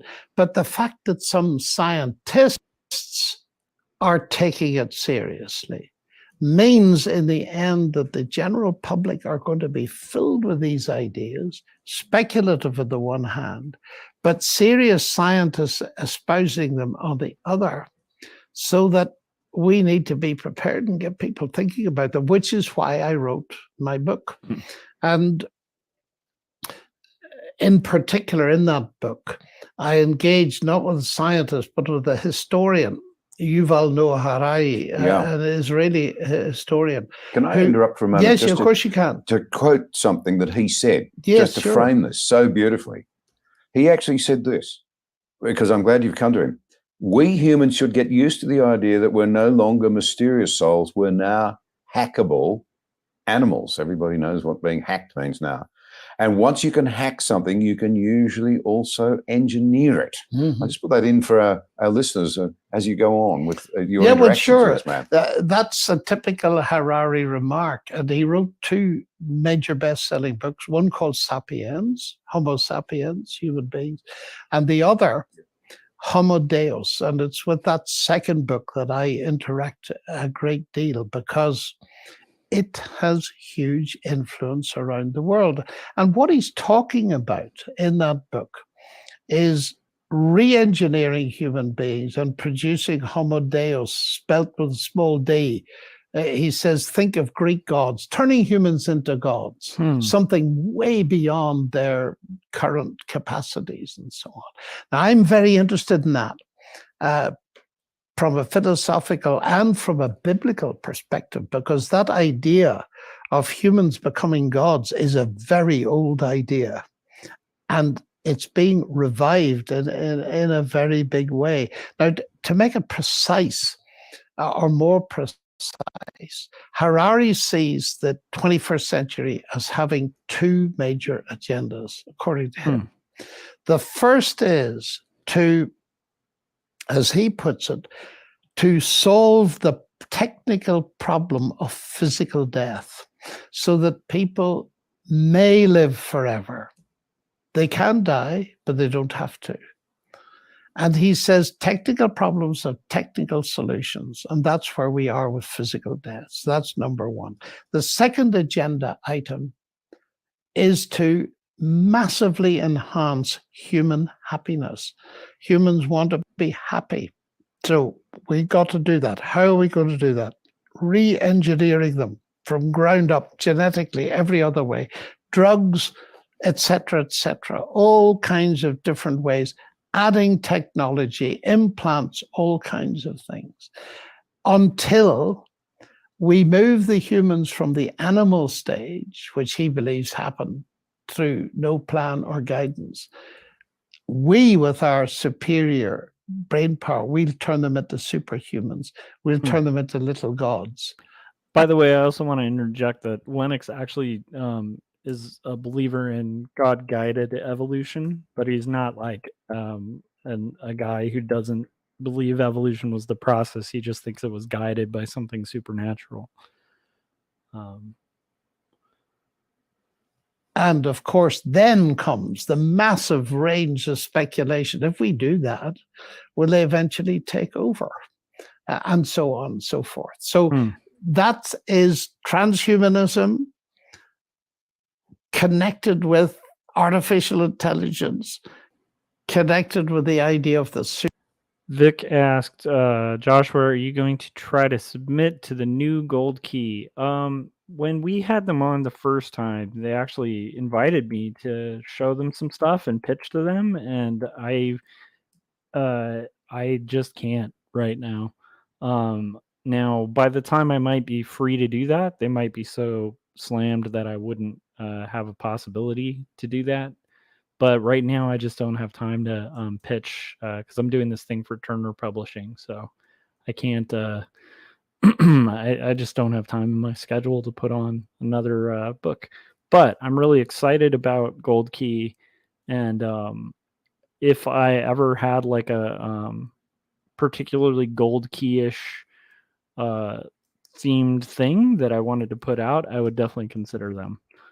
And I love a lot of that stuff, so I wouldn't put it out of the realm of possibility that there might be a point at some point where I do pitch to them, but it's definitely not now.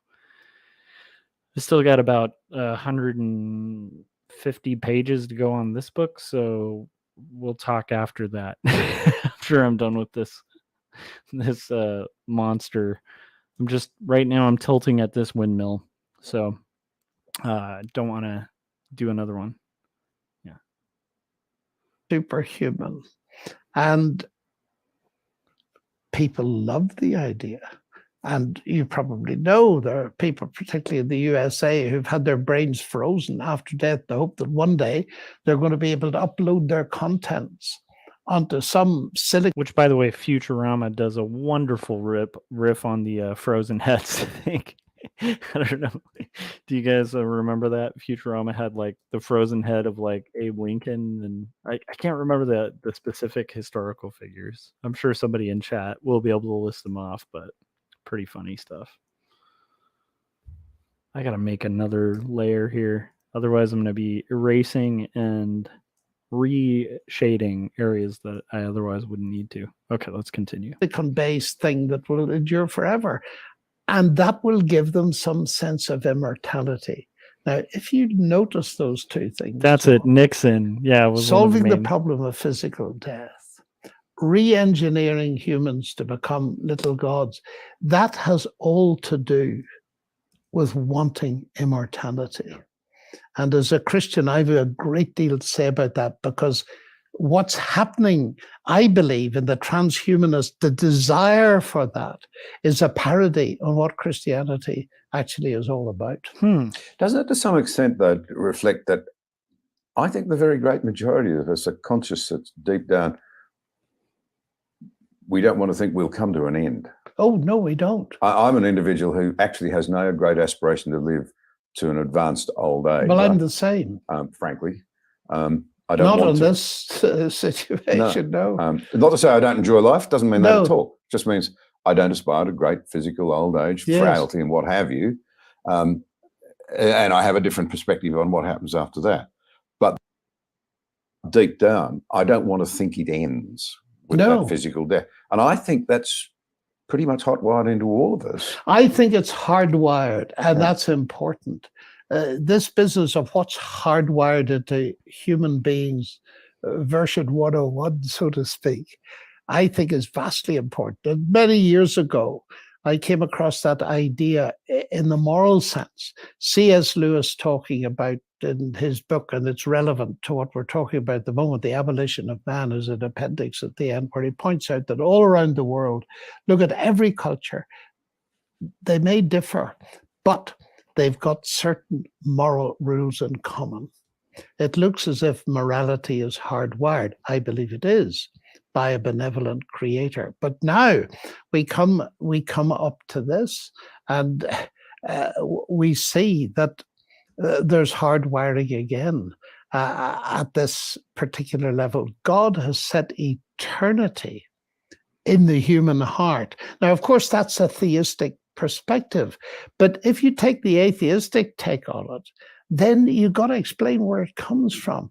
And again, I found C.S. Lewis, as always, right on the money, so to speak. He makes the point, and I'm going to paraphrase it slightly. It would be very strange to find yourself in a world where you got thirsty and there was no such thing as water. Yeah. Now, I think that's a very powerful thing, that longing. And C.S. Lewis has written a great deal about it, brilliant essay called The Weight of Glory. That longing for another world implies, and these are not his words, but they're his sentiments, that we were actually made for another world. Now, I feel that the transhuman quest is an expression of the fact that we're hardwired with a longing for something transcendent. And it's trying to fulfill it. And I have reasons for thinking it won't do that, but you may want to ask about that later. Well, I think we're probably coming into land. The thing that Okay, so we're going to pause again for another commercial break, but pretty fascinating conversation. Hopefully you guys are enjoying it.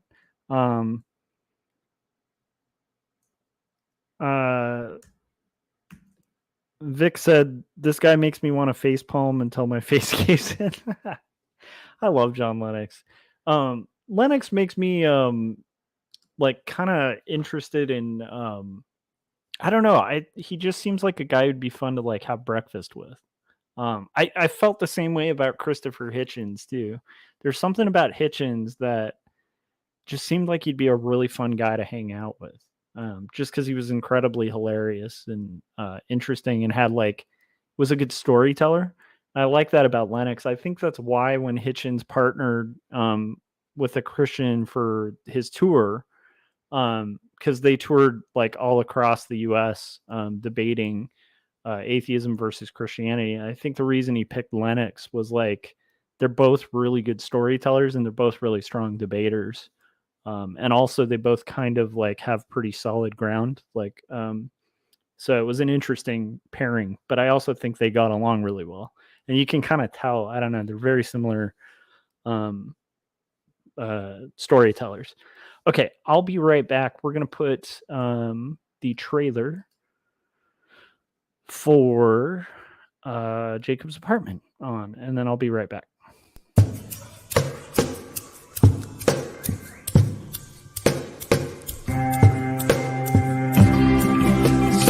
Clearly it seems that only in dreams can we be these things we've seen and walk around breathing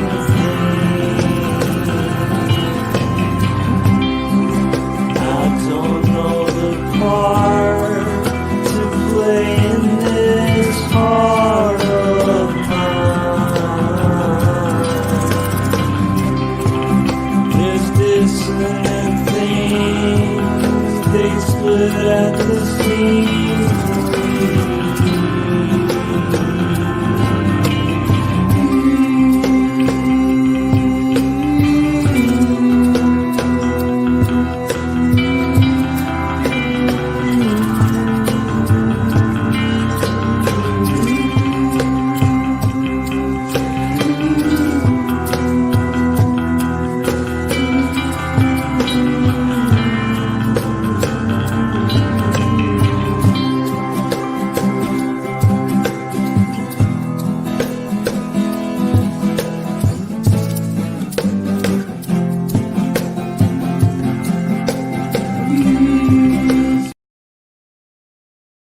That was the trailer for Jacob's Apartment. Adam said, I find it interesting so many God believers have a lot of respect for Christopher Hitchens.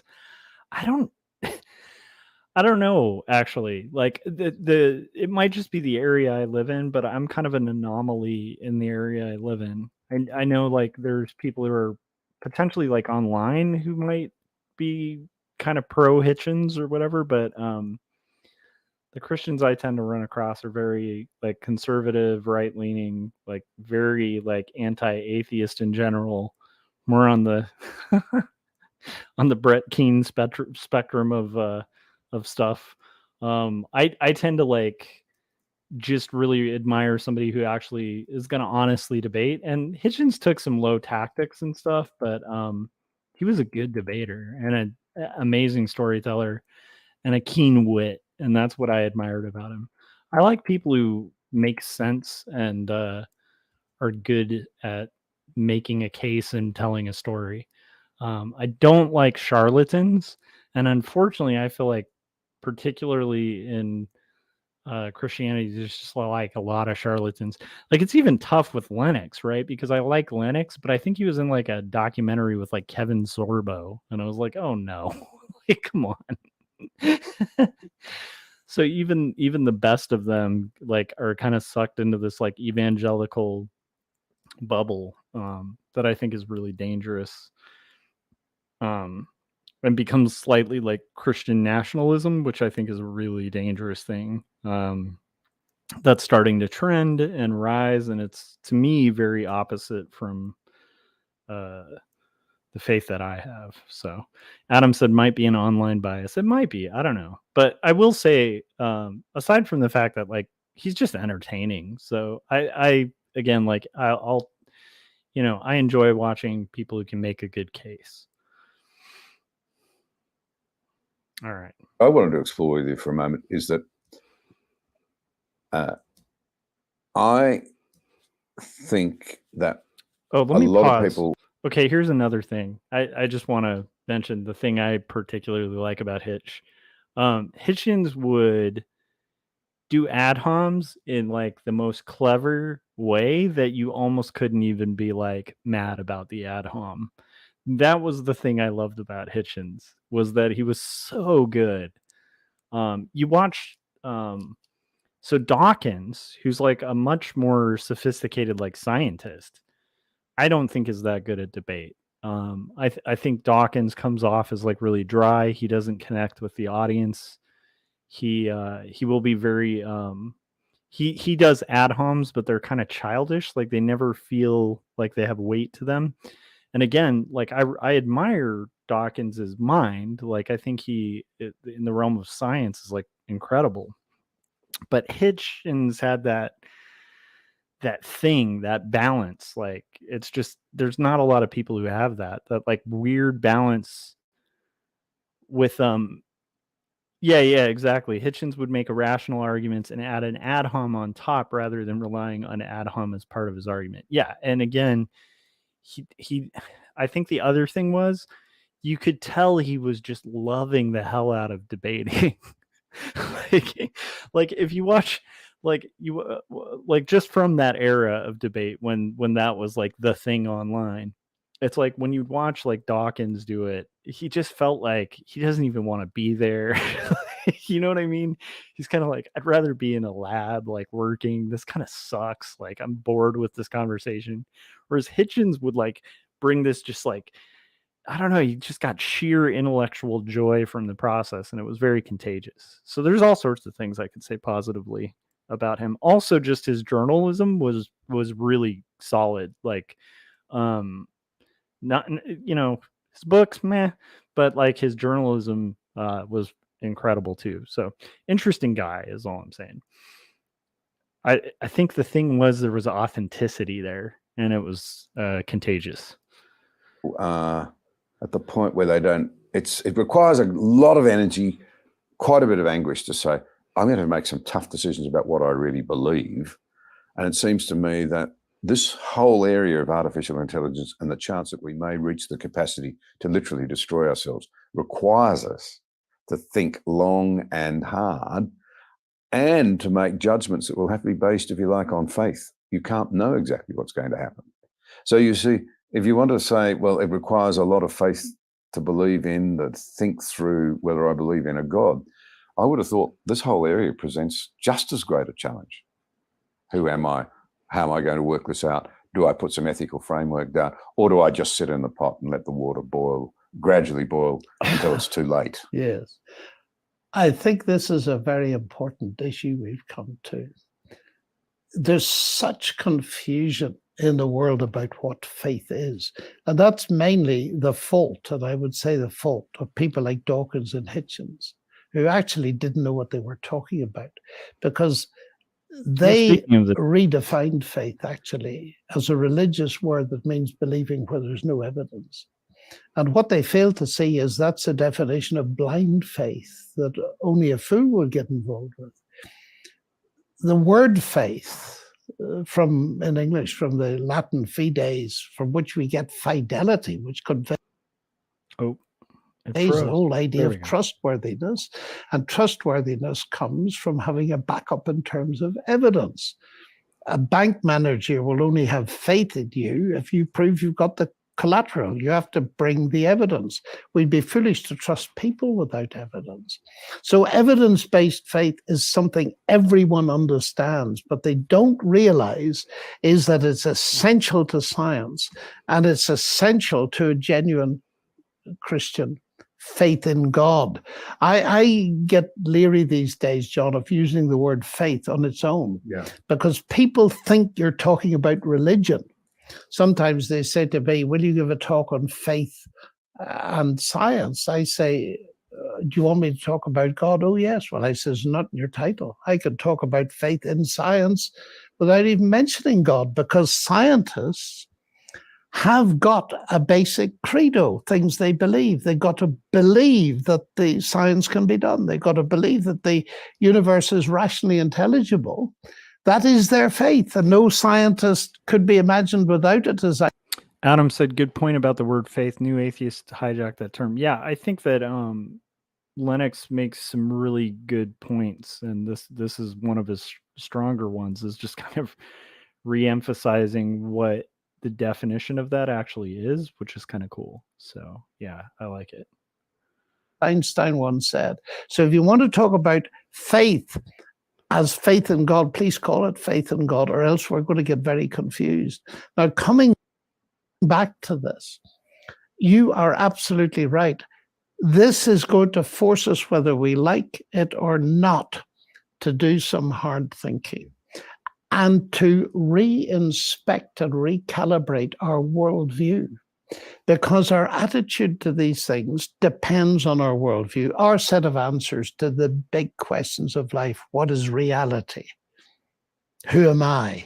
What's going to happen after death? And all those kind of things. They're coming out in this area. We're being forced to think about them.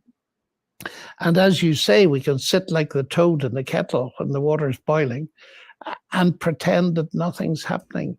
But we can't afford that. That isn't a luxury. That's suicidal. And the trouble is, there is a book called The Suicide of the West, where we're just not thinking enough. And I feel, and I know you're doing this, and I feel called to do it too, to put issues out into the public space so that people can really see that they can think about them and they can come to conclusions about them. And as you say, we're really landing this discussion. And it seems to me that focusing on what's going on, I read Harari and I read other books like this, and I say, I can understand what you're looking for.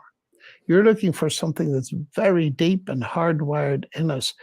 But, and I make people smile sometimes when I meet these people, transhumanists, and I say, guys, I respect what you're after, but you're too late. And they say, what? Too late? Of course we're not too late. I say, you actually are too late. Take your two problems. One, physical death. I said, now, I believe there's powerful evidence that was solved 20 centuries ago. It was actually solved before that, but 20 centuries ago, there was a resurrection in Jerusalem. We celebrated it at Easter. We're just after Easter now.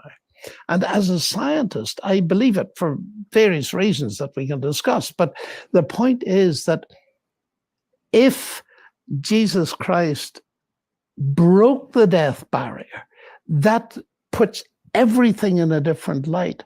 Why? because it affects you and me. How does it affect you and me? Because if that is the case, then we need to recalibrate and take seriously his claim to be God become human. I said, isn't that interesting? What are you trying to do? You're trying to turn humans into gods. The Christian message goes in the exact opposite direction. It tells us of a God who became human. Do you notice the difference? And of course, that actually gets people fascinated. I say, you are actually taking seriously the idea that humans can turn themselves into gods by technology and so on. Why won't you take seriously the idea that there is a God who became human? Is that any more difficult to do? And once you've got that, then I think, arguably, you need to take seriously what Jesus says. And what he says is, and that is the Christian message, he is God become human in order to do what? To give us his life. If you like, to turn us into what you want to be. Because the amazing thing about this is that the central message of the Christian faith to you and me is the answer to the transhumanist dream. One, Christ promises eternal life. That is life that will never cease. And it begins now, not in some mystical, transhuman, uncertain future, but right now. Secondly, because he rose from the dead, he promises that we will one day be raised from the dead to live with him in another transcendent realm that's perhaps even more real, probably more real, is more real than this one. And that's going to be the biggest uploading ever, you see. So your hope for the future of humanity, changing human beings into something more desirable, living forever and happier, all of that is offered. But the difference between the two is radical, because firstly, your idea is using human intelligence to turn humans into gods, bypassing the problem of moral evil. You're never going to do it. No utopia has ever been built. And of course, you're not thinking straight, because there have been attempts to re-engineer humanity. Crude, of course, the Nazi program of eugenics, the Soviet attempts to make a new man. And what did they lead to? Rivers of blood. 20th century being the bloodiest century in history. Mind you, what's happening now might make this a very bloody century.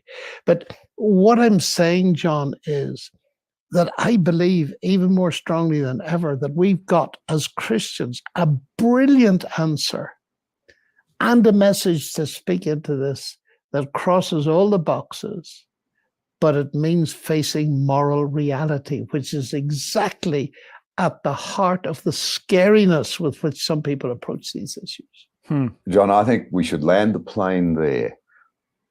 You couldn't more clearly articulate the reality of the challenges before us, and the need for people to get off the fence and not allow themselves to be satiated. Okay, so that's where I'll end it. But I think that was a good conversation. I totally will own the fact that I think that got pretty preachy toward the end, which again is not my intent on the stream, but I don't disagree with what he was saying.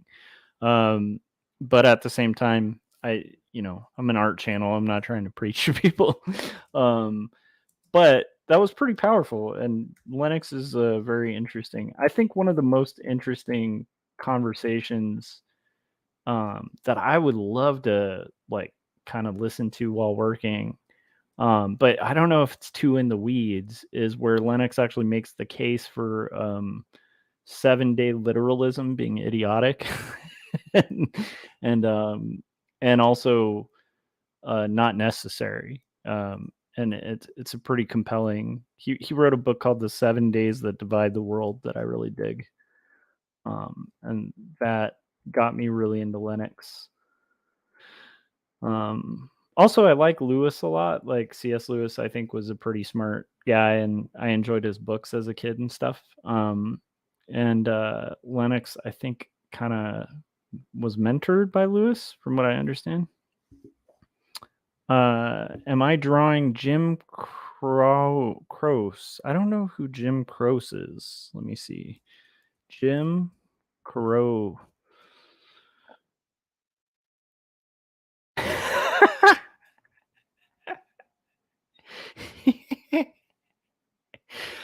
Okay, he was an American folk singer. It does look a little bit like that. You know what's funny? No, I'm drawing Daniel Douglas Home, but it's funny when I looked up Jim Croce, he looks a bit like Daniel Douglas Home. So that would make a lot of sense.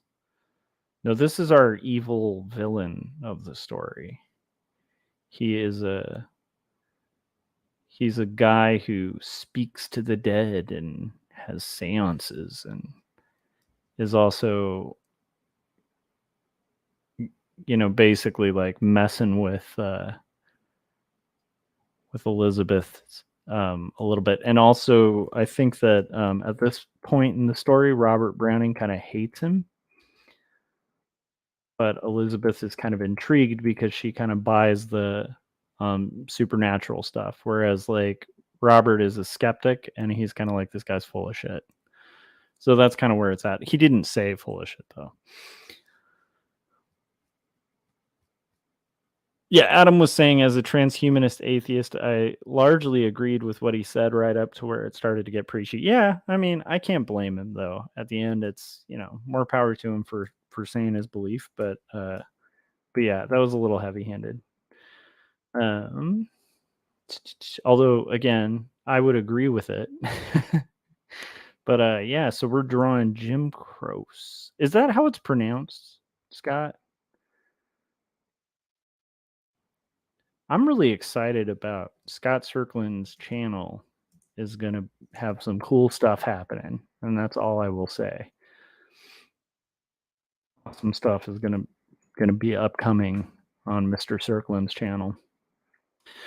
So now I'm kind of tempted because I have to finish this, but I don't know that if this would be of any interest to people, because like the 7 days that divide the world thing is more like really deep in the weeds kind of theology stuff, where he's like actually going through it and kind of explaining how like biblically it's silly for like people who base their beliefs on the Bible. Like it's kind of silly that a Christian would hedge so hard on like a literal 7 days. And he gives like a lot of actual like passages and stuff to kind of back that, which is interesting to me, but I don't know if that would be interesting to you guys, because that's like really in the weeds stuff, where it's getting into more theology stuff rather than like topical things. So is that something you guys would want to check out? Okay, it's pronounced Croce. Did he do a song that I'm familiar with? Maybe I'm just dumb and just I don't know. I don't know, Scott. You got to tell me songs. Tell me songs he did. Because I'm sure I probably maybe I've heard them.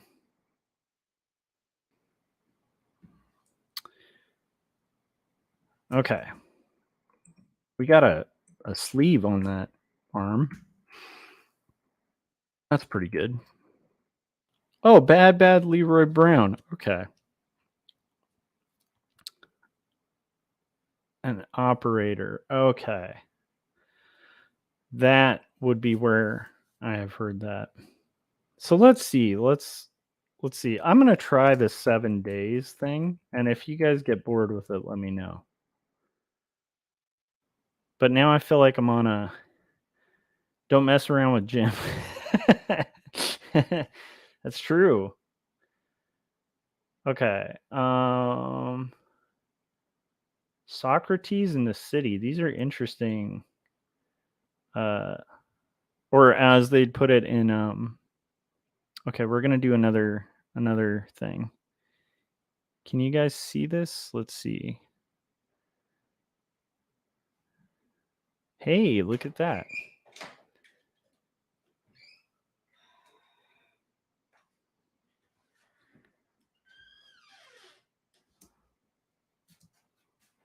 Okay.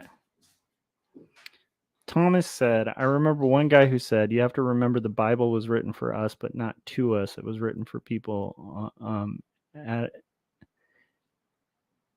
ad is one time. Yeah. So this is an interesting conversation. So let's watch this, and I don't know. We'll see. I'm on a Linux kick right now. I feel like to balance this out, we should go on like a Hitchens kick next. That would be fun. Watch some classic Hitchens. Okay, here we go. Socrates in the City. 2,000 subscribers for this. What is this? I'll have to check out this channel. Well, good evening and welcome to Socrates in the City. It is great. You can applaud. It's great to see. No, that's really not appropriate, please. But it's great to see so many of you here. As you know, we were totally sold out for this event. In fact, just because of sheer stupidity on the part of my staff, not me. All right, I admit it. It was I who was sheerly stupid. And I have to tell you, we oversold this to the extent that you got an email yesterday, I think, saying if some people wouldn't mind staying home, we'd be very, very grateful. Anyway, you know that we tried to tempt a number of you, like the airlines, to sort of trade your seat for a meal voucher or something like that. And obviously, a number of people took us up on that. We really have no intention of honoring that, but we're just glad that they didn't show up. We just go on to the next town. They'll never hear from us again. Now, seriously, some of you were turned away, mostly because there was simply no room. Others, and we won't say who, but we just dislike you. But because everyone who wanted to be here could not be here, we promised we would get the video of this evening online as soon as possible. So hopefully in the next few days, it's our intention to get these evenings out to a wider group than can fit in these wonderful rooms. And we are happy to do that with this talk as soon as we can. So stay tuned to SocratesInTheCity.com or ericmetaxas.com for a video of this event as soon as we put it up. And by the way, if you are watching me say these words on video right now, there's no need to stay tuned. Okay, this guy is telling bits, found but the video, I think. All right. Anyway, happy that many of you will be watching this online and that some of you are watching it online right now. We know that you are. We hope that you're watching this online. It's from like 7 years ago. We will try to approximate in the video what it is like to physically be in this room right now, to the extent that we can. Of course, if you are watching this online, you cannot possibly smell the lovely smell filling this room right now. I believe that's corned beef and cabbage. Am I getting that right? I'm gonna skip forward as much as I like the introduction. Okay. By the time this video airs online, we don't normally, of course, admit that we're a UFO cult publicly. So let's. Oh my goodness, a UFO cult. Okay. Here we go. For ladies and gentlemen, please a warm. Here, let's at least hear his letters and stuff. Okay. Amateur professionalism. I don't know who wrote this. Professional amateurism and professional wrestling.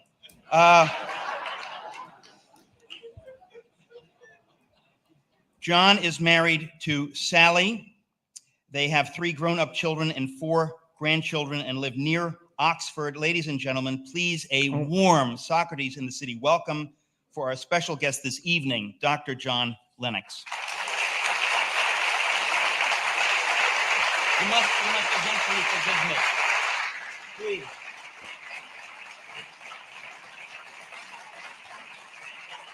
How's everybody's art coming along? I hope it's coming along good. I'm sure, like you, ladies and gentlemen, can you guys hear that okay? The one-man show. It's a great pleasure for me to be invited to speak to this forum, Socrates in the City, because Socrates is one of my great intellectual heroes. Now, I ought to preface my remarks by saying that I am a mathematician, and the received definition of a mathematician is a person who talks in other people's sleep. Okay, that's a good But a mathematician who is 5 hours jet lagged is in serious danger of going to sleep in his own lecture.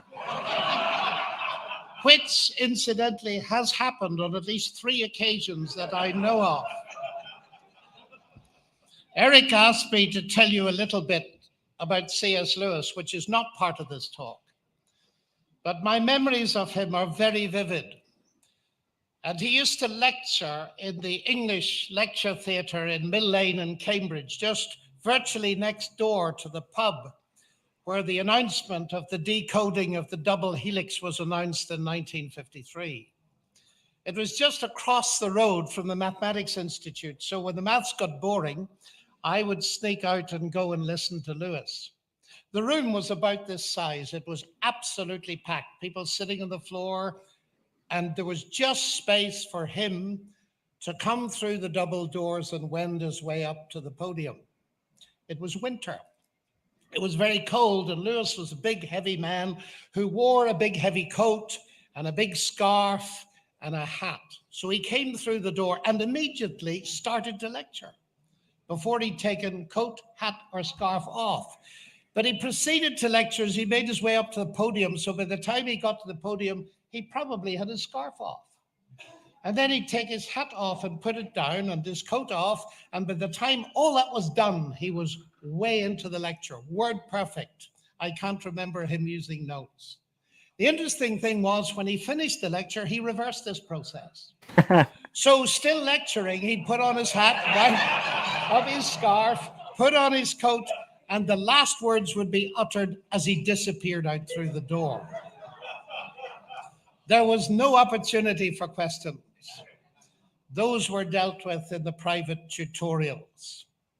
Socrates, of course, was a man who is famous for asking questions. I came across him very early in life, and I spent my life trying to ask questions and to get answers to them in order to ascertain which of the 2 major competing worldviews is true.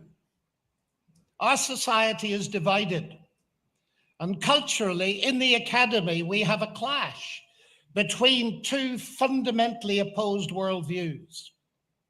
The one is naturalism, that believes that this universe is all that ever existed or ever will exist, and that therefore all explanation has to be bottom up in terms of mass and energy.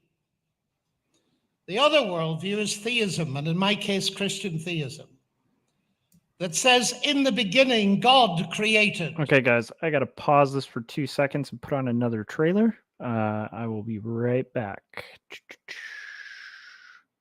Let's try the Christmas trailer for 2 Stories.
So that was a trailer for 2 Stories. It came out the Christmas of the release and was very dark and Christmas themed. Okay. I will be, and that's a book that I wrote and illustrated and all that. If you're tuning in for the first time, I am a cartoonist. Most of us are artists in the chats, and usually we kind of hang out and work on stuff. Speaking of, I hope everybody in the chat is rocking some comics. Hope they're getting some progress done on their art and all that fun stuff. And I have started doing occasional commentary of videos and stuff, like while I'm working, because I can carry a conversation on my own for a while, but it's kind of nice to like listen to stuff that I'd be listening to when I'm drawing and working on art, and then comment on it and share some of the stuff that I'm interested in, and that can range from all kinds of things. But tonight, it seems like the train. My interest right now is checking out some Linux stuff because I like Linux. So here we go. The heavens and the earth. Never was there a more profound challenge. Oh, and then I was going to also say, I think this is Lennox's lecture where he's talking about how 7-day literalism is possibly like a logic trap. Like it could be a problem. That doesn't necessarily have to be a problem. It's an interesting argument. So let's listen to it. To the naturalistic worldview. I remember in the 60s in Cambridge, when evidence of a beginning to space-time began to come in. It was seriously resisted by the scientific establishment. The then editor of Nature, Sir John Maddox, said, we cannot go down this road of believing that there was a beginning because it will give too much leverage to people who believe the Bible. In other words, here was science being resisted because it appeared to run parallel to what Scripture said. Now we know that the majority of scientists believe that space-time had a beginning. But what they do not believe is that it was a creation by an intelligent God. And so although the battle lines have changed slightly, the major issue out there is, was it a creation or not? Now, of course, this has posed an immense problem for atheist scientists, because if there was a beginning to space-time and there was nothing before, that is the absence of anything, their problem is, how do we get a universe from nothing? And the efforts made by Lawrence Krauss of ASU and Stephen Hawking recently have shown spectacularly the absurd lengths to which intelligent people will go to try to avoid the notion that there is a creator. Now, our topic tonight is not the fact that atheists and Christians agree that there was a beginning. It's not even the fact that as a Christian, I want to defend the fact that the beginning was a creation by an intelligent creator. What we're going to talk about tonight is the fact that there is an account of creation in the Bible. It is an account that has been subject to an enormous amount of study and an enormous... So I want to throw this out there too. There's guys like there's this whole thing called like the Creation Museum, and I cannot stand it. And I'm a believer, but it's just like the extent to which they will kind of distort science or take people who aren't even accredited and kind of pass them off as scientists. And a lot of people in those circles that'll kind of run around calling themselves like scientists, or doctors or whatever. And then you find out they don't have a doctorate, or that they're like some fringe, discredited person.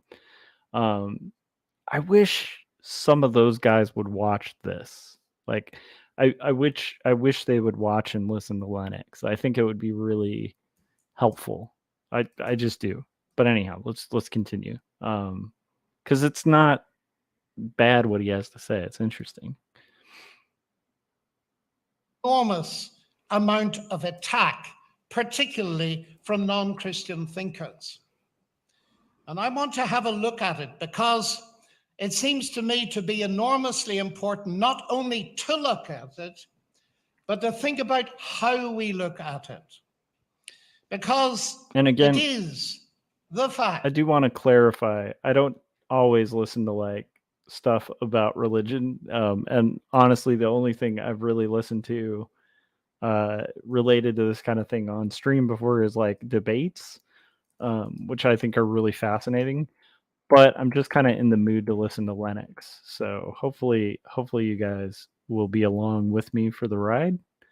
And again, like maybe we'll counterbalance it by listening to like Hitchens or something on the next. Anyhow, okay, let's continue. It seems to me that by far and away the most important thing about creation is that it happened.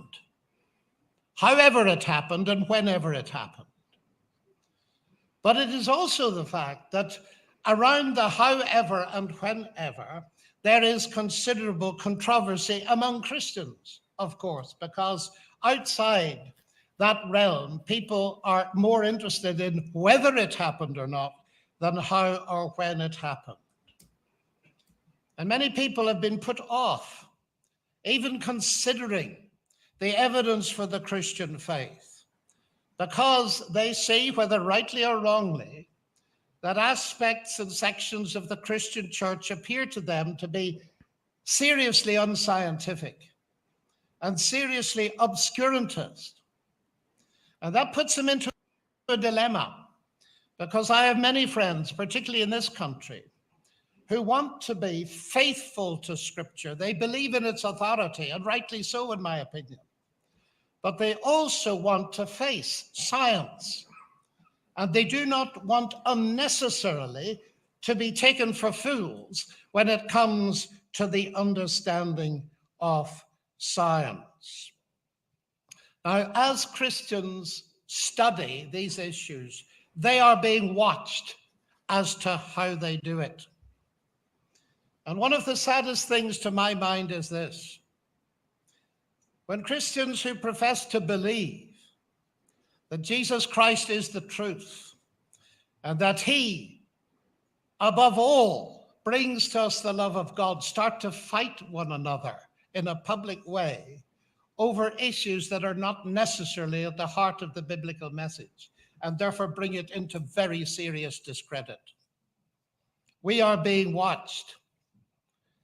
And so it's important that we get some kind of perspective on what is for many people a very, very sensitive and controversial subject, because there's a double tension. There's the question of being faithful to their understanding of the authority and inspiration of Scripture, and on the other hand, not being obscurantist when it comes to the developments in science. And so to get some kind of perspective on this, on the way we handle controversy, I want to go back to the 16th century. Now, if we'd been living then, my lecture tonight would have been on a different topic. The topic would have been, does the earth move or not?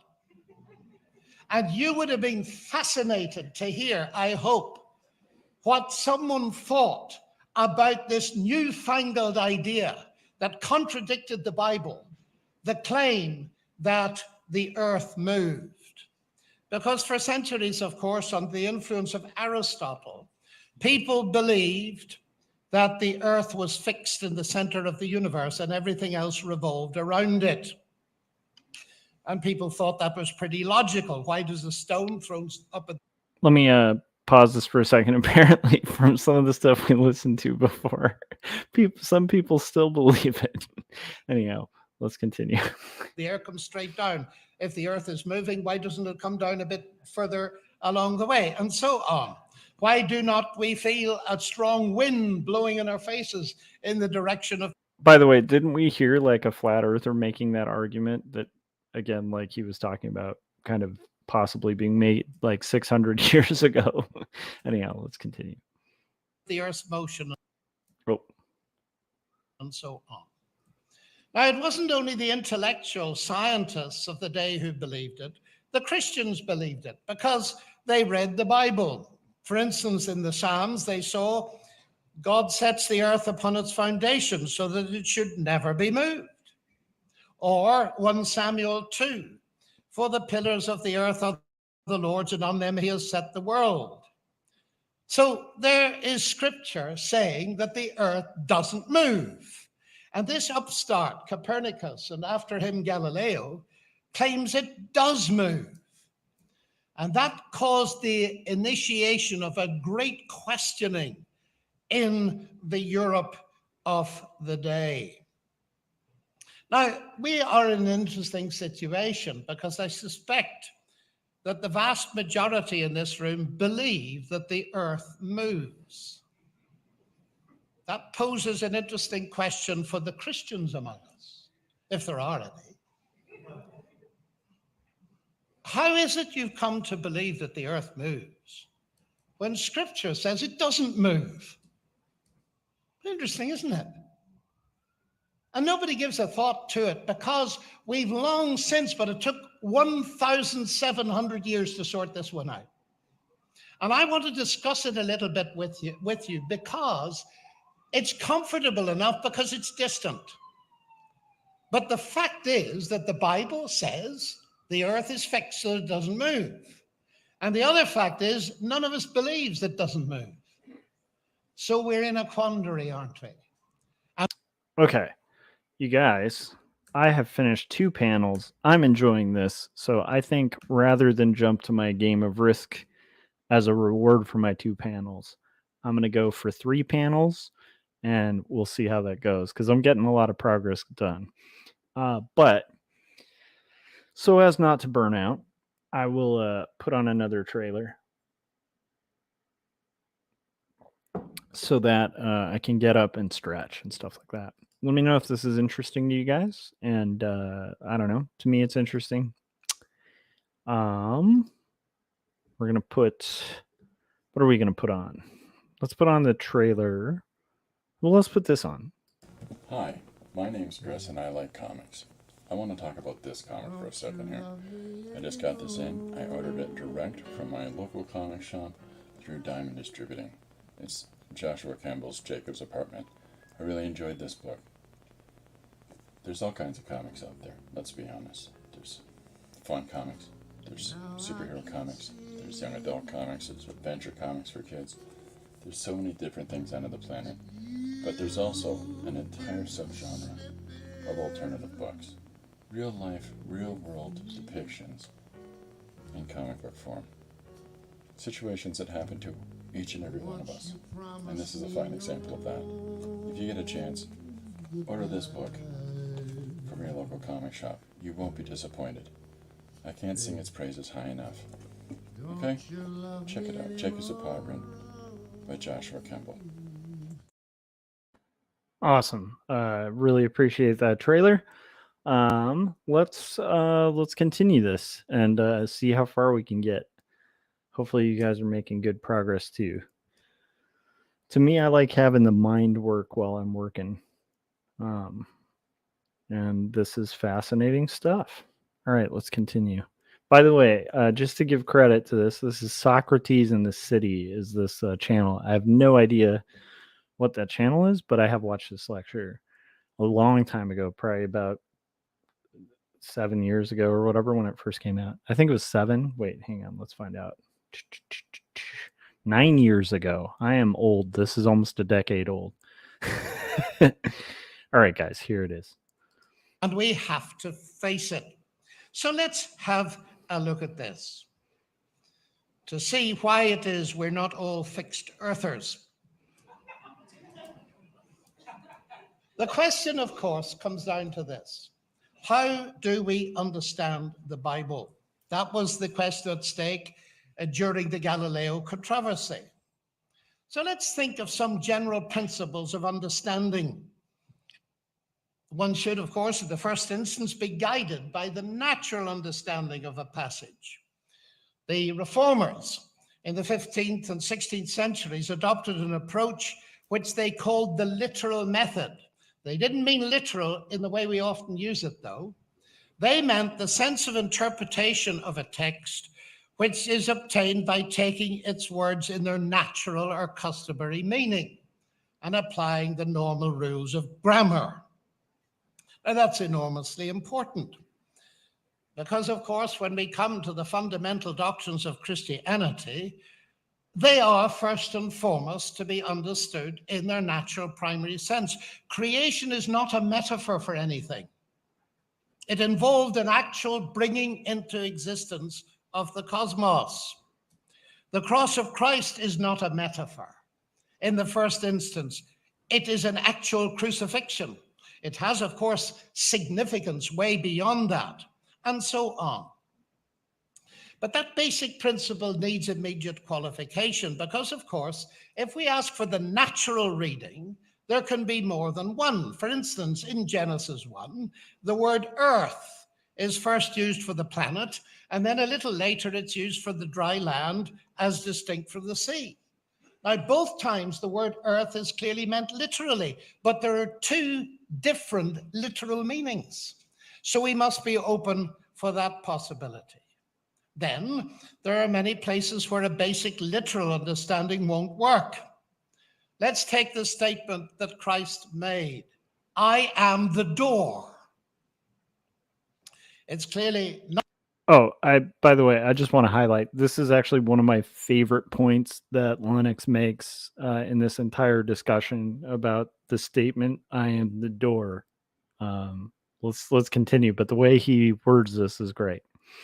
Not meant to be understood in the primary literal sense of a door made of wood or steel or plastic. It is meant metaphorically. But now here we need to listen to C.S. Lewis. Because the word door in that statement is a metaphor, that does not mean it doesn't stand for something real. It does. Jesus claims to be a door in a very real way, a door into a spiritual experience of God that we can ourselves experience. That experience is literal at that level, but it's not literal at the primary level. Do you see the difference? But that shows you that the word literal is a very slippery word to use. Now, we're used to dealing with this in language, in ordinary conversation. The thing some of us need to do is to get used to it when it comes to the Bible. Now, I want to say something else. How is it that I know that when Jesus said, I am the door, he didn't mean one of those? It's through my experience of real doors, isn't it? In other words, generalizing slightly, it is through my experience of the natural world. Science, if you like. You see, what escapes many of us is the fact that our interpretation of almost anything depends critically on our experience. So when we hear Jesus say, I am the door, because we know what a door in the physical sense means, we immediately go up to the next level. So it is, in that generalized sense, science that's helping us. So we needn't despise our experience of the natural world too rapidly. So the word literal, being almost useless for discussion purposes, is often replaced by the word literalistic when it comes to the primary sense and the primary sense alone. Now, of course, if with that in mind, we ask the question, what level should a text be read? It's often obvious, but sometimes it's not so obvious. And that's, of course, where all the controversy begins. Now think of the moving earth controversy. For many years, if not centuries, there would have been two groups. At the first, a big group of fixed earthers and a tiny group of moving earthers. But as time went on and evidence came in more and more, the group of moving earthers grew and the group of fixed earthers got less and less. And they apparently still exist, though. Yeah, let's continue. had to somehow come to terms with the idea that Scripture appeared to say that the earth was fixed and it didn't move. So what were they going to do? Now, were the people who began to believe in a moving earth just people who'd given up on the authority of Scripture and jumped on the bandwagon of science, or what? Well, let's think about it. Let me make clear that I am a scientist who believes that Scripture is the fully inspired word of God and authoritative. I'm not shy, therefore, of drawing scientific implications from it when warranted, but saying that Scripture has scientific implications, like, for instance, the fact that it for centuries has announced that there was a beginning, and scientists only began to look for it in about the 1960s. I have frequently suggested to scientists, perhaps if they'd taken the Bible a bit more seriously, they'd have looked for evidence of a beginning a lot earlier. But be that as it may, the important thing to realize is, although there are parts of Scripture that talk about the physical universe, that is, they've got the same subject matter as science, the Bible is clearly not a scientific textbook. I do not teach Newton's laws from Leviticus. And John Calvin, no less, said in his commentary on Genesis, nothing is here treated of but the visible form of the world. He who would learn astronomy and other recondite arts, let him go elsewhere. But it's very important, having realized that the Bible answers actually the more important questions, the why questions of purpose, rather than the how questions of how it works. That nonetheless, Scripture has truth to tell about the objective reality that we call the physical universe. And therefore, we must try to understand what it is and what it isn't that the Bible has to say on this topic. Now, many years ago, centuries ago, Augustine had some advice as to how Christians should engage with science. Usually, he wrote, even a non-Christian knows something about the earth, the heavens. And this... Let me pause for a second. It's getting a little chilly, so I'm going to put on my ridiculous smoking jacket. And then we'll continue. Whew, okay, there we go. It's not actually a smoking jacket. It's just it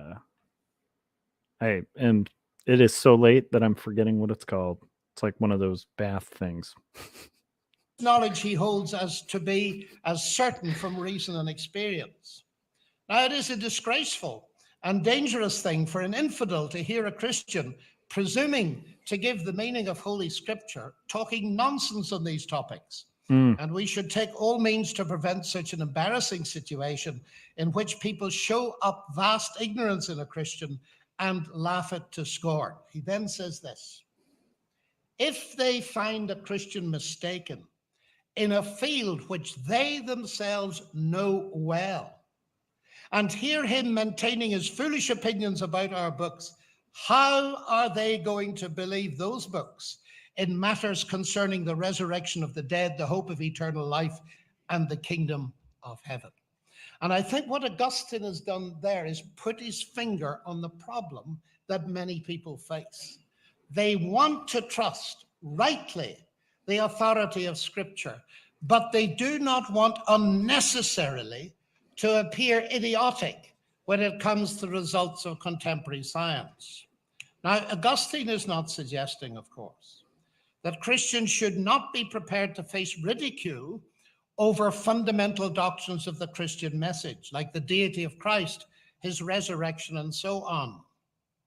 Such ridicule is often based on the false notion that science has made it impossible to believe in miracles. That has been evident since the very beginning of Christianity, and it occurs today, as I have very good cause to know. I am not ashamed, ladies and gentlemen, to say that as a scientist, I believe that Jesus Christ literally rose from the dead on the third day. So I'm not ashamed of appearing to look a fool in front of my colleagues who would deny that on some very erroneous arguments derived from David Hume. On the other hand, I am not prepared to say beyond what it appears to me that Scripture says on certain other issues. And it is that, of course, we need to discuss. Now, I've mentioned the question of what is central to Christianity and what isn't, but of course that's usually part of the problem, that one group believes that what they hold is central and the other doesn't. But I notice one thing that ought to help us. Among people who are convinced of the authority and inspiration of Scripture, you usually get no disagreement about the fact of creation, about the incarnation, about the miracles of Jesus, about his atoning death, his resurrection, and his return. But you do find disagreement about the interpretation of Genesis 1. Now, that fact alone ought to make us humble. There is something here to be thought about, no matter where we are coming from. Now, what about Augustine's advice? You see, looking at the moving earth. So Augustine's cool. There's a lot of like really interesting stuff that he did, and I like him. Some of his theological takes are really hard to digest, but pretty solid thinker. Very important for Western philosophy as a thinker too. I got like a great courses series a couple years ago. I don't know if you guys have ever done those, but they're like these really cool things. If you have an Audible subscription, they're pretty awesome. Where you can like almost pretty much like sit in on a class, but they're like really high level classes. And you know, it'll be basically like courses on like theology or history or science or whatever kind of interest you have. There's usually a great courses series regarding it. And so you get to like, it's like a, you know, especially with an Audible subscription, it's pretty cool because it's like you basically don't have to pay tuition to sit in like a really cool history class, which is pretty awesome. They're a little heavy. They're very long. The Great Courses series on, I think the Foundations in History of Philosophy is like intense. I'd have to look up the name of what it was, but it was like super intense. It's like 80 hours or something ridiculous like that, but they're fun listens. And if you're like I am, where you have like a long commute, I recommend it. But yeah, anyhow, let's continue. Earth controversy. We now know that the earth does not rest on literal foundations or pillars made of stone, concrete, or steel. We can see that the words foundation and pillar are used in a metaphorical sense, but Lewis, again, it's a metaphor for a reality. That is, foundation stones of a temple give stability to the edifice. Now, what science has uncovered are the extremely sensitive and complex mechanisms due to the moon, due to Jupiter, and so on, that keep the earth stable in its orbit. And so most of us, I think, are comfortable with the idea that the psalm was expressing the truth using a metaphor for a reality. That is, the earth is literally stable, but not in the sense of having pillars upholding it. You see? So that kind of thinking brought people to the point where they realized this. Now, I'm going to say this very carefully because it's very important to me, and it's this. They looked at Scripture and they saw that although you could interpret it in terms of the earth being fixed and not moving, you didn't have to. Shall I repeat that? They saw that although you could interpret Scripture and say the earth is fixed, you didn't have to. And you didn't have to in such a way that did not compromise any doctrine whatsoever. And so, of course, we are all, I take it, moving earthers. Now, it seems to me that we ought to learn something from that. Sorry, I can't help but take another jab at the flat earth thing just because we watched all those debates. There's probably like two guys in the corner that are just like, like when he's like, and we all clearly understand that. And there's like two guys like, we do. They're like, that's not how the Atmos works. Because they can't say sphere. Okay, let's continue. Sorry. Because for centuries, if we transported ourselves back 6 or 7 centuries, everybody in this room, whether they were Christian or not, would have been a fixed earther. And you will find that Luther and Calvin were very clear in what they believed about the earth not moving. Are we to write them all off? No, of course not. Because at that time, it didn't seem ridiculous to believe in a fixed earth because that was the best of their knowledge at the time. What happened historically was that knowledge moved on. the interpretation of nature changed.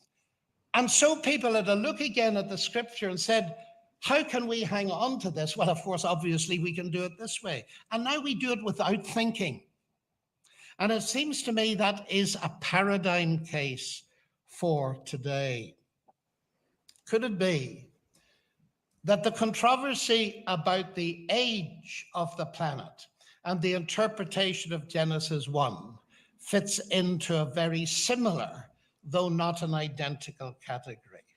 Well, let me say something briefly about it, because I believe in Socrates' questioning method. I'm going to give you time for questions. So please be thinking of them, because in this very short lecture, I can only do a sketch of the ideas here. Now, throughout the ages, many have held that there can be straight lines drawn from the creation week of Genesis to the week of ordinary life. And indeed, this is the Jewish year 5773, dated according to the Jewish calendar from creation. The reformers Luther and Calvin, who believed in a fixed earth, also held the 24-hour view. But there were others in the ancient world, long before Darwin or anybody else like that had ever been heard of, who suggested that, as Justin Martyr put it, that the days might have been long ages. He noticed that one of the Psalms said, 1,000 years in your sight are as but yesterday, but it is past. And in the 2nd century, Clement of Alexandria thought that creation could not take place in time at all, since, I quote, time was born along with things which exist.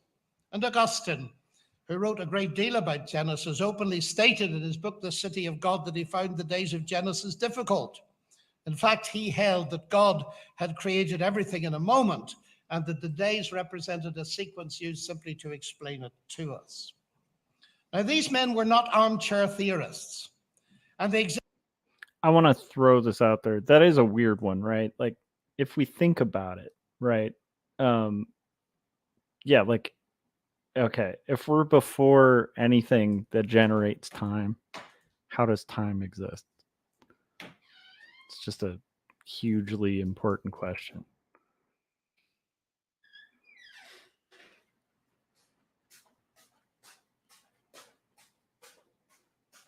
existed long before the days of modern science. Many of them gave their lives, of course, for their Christian faith. So let's come to these Genesis days. The interpretations are many. I've counted 15 or 16, I think, but they morph into 3 or 4 main streams. Number 1, the 24-hour view. The days are 24-hour days of one Earth week, less than 10,000 years ago. 2, the day-age view. The days represent successive periods of time of unspecified length. 3, the framework view. The days are not in chronological order, but they're in a logical order. The first 3 days representing form, and the second 3 representing fullness. The sky filled with birds, the sea filled with fish, and the earth filled with animals and human beings. And then there is the view that they are days of revelation, the time during which God revealed it to man. Now, that's a lot to take in at one blush, but I suspect most of you are familiar with this. But one thing I want to illustrate is the difference between logical and chronological order. If you compare Genesis 1 with Isaiah 45:12, you'll see what I mean. Here's Isaiah. I made the earth and created man on it. It was my hands that stretched out the heavens, and I commanded all their hosts. If you take that as a chronological statement, it means the earth was made before the heavens. But is it meant to be taken chronologically, or is it meant to be taken logically? When we are describing things, we often mix those 2 orders, depending on our point of view. So there are these various views. The framework view is one that is very much to the fore these days, particularly the version of it given by John Walton called the Cosmic Temple view. That is, I repeat, the idea that the first 3 and the second 3 days are in parallel. I would just make a simple observation that the fact that they are in parallel is fairly obvious, But the second thing is, it doesn't mean that there's no chronology. You can't put birds in a sky that's not already there, to put it crudely. So even the framework view has implications of an implied chronology. Now, what should we think of all these different interpretations? Well, they make me very careful. And I do not claim, ladies and gentlemen, to have a definitive solution. Okay, so I love that point, and I want to highlight that. Like, I think that, and this only would really apply to people who take this scripture really literally. But I think that Lennox's point of like when you come upon like a part of something that there's so much disagreement on that doesn't seem super fundamental. There's things about it that are fundamental, but there's so much variation.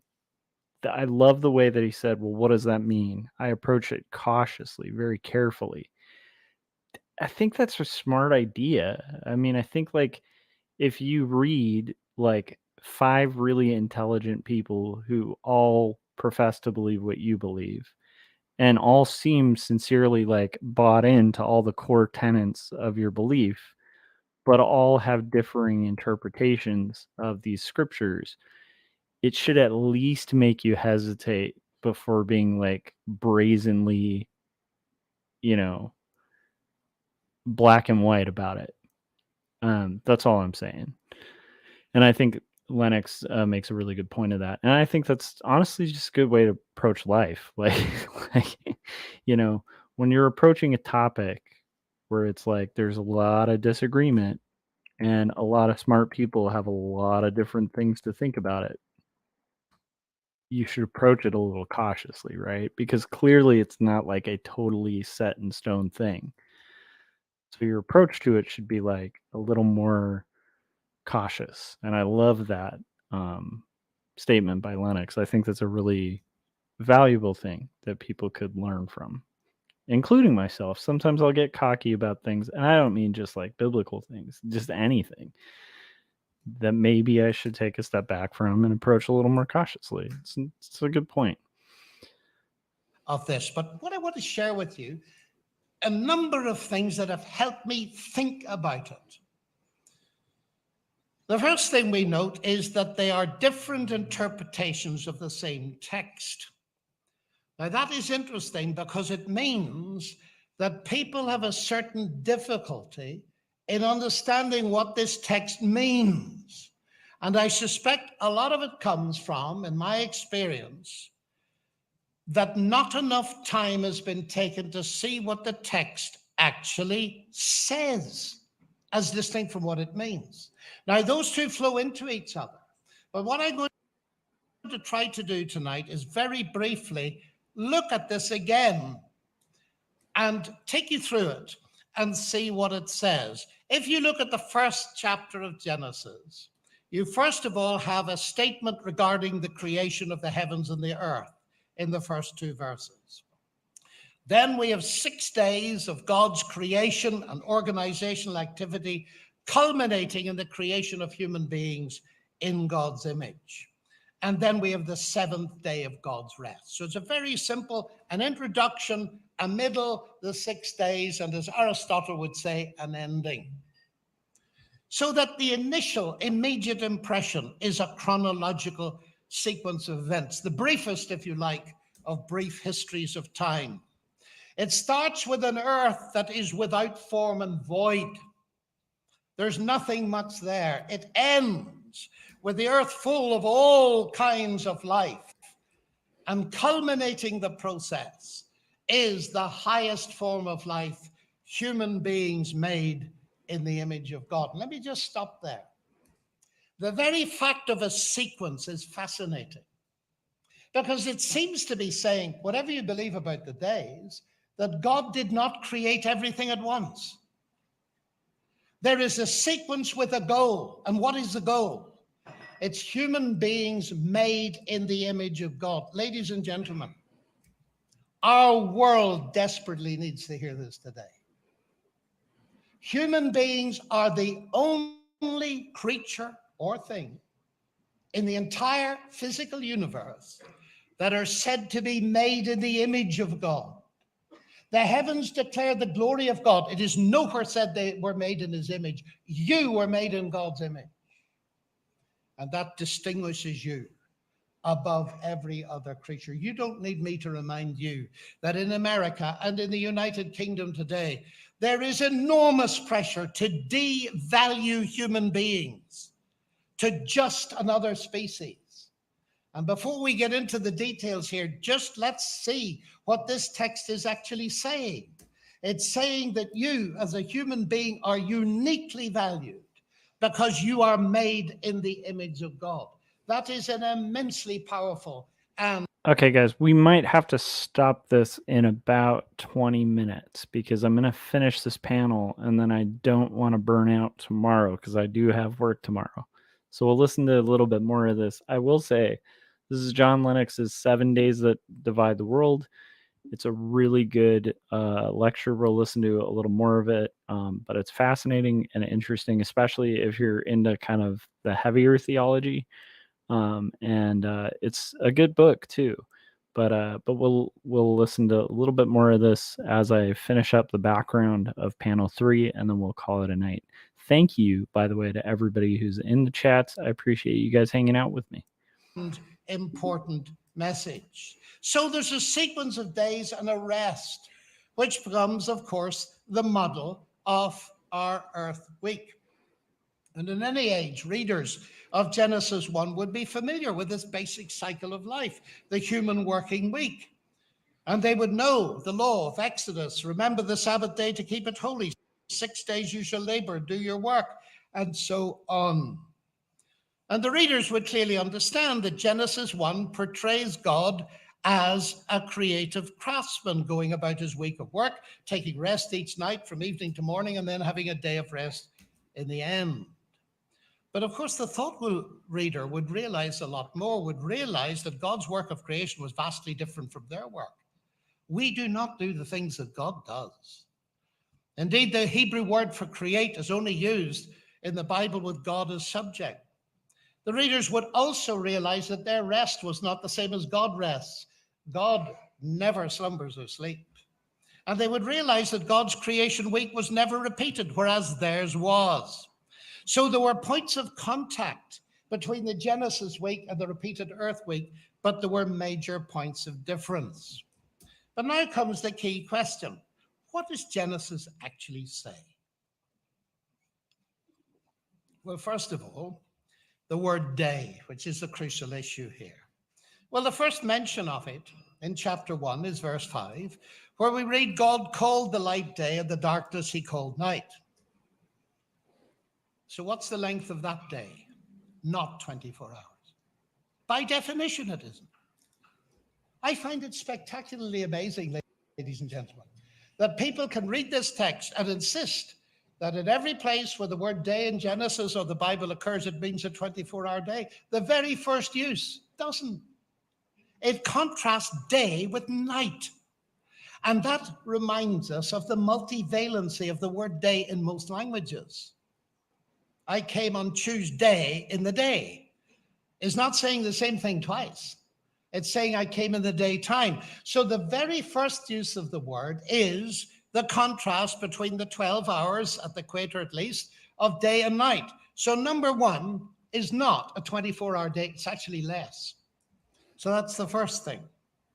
Secondly, the second occurrence is in the same verse. Day one involves evening and morning and would be naturally understood by Hebrews as what we would think of as a 24-hour day. So now we have two meanings for the word day, but there are more. We come to the seventh day, the Sabbath. There's no mention of evening and morning. And for centuries, people have asked why.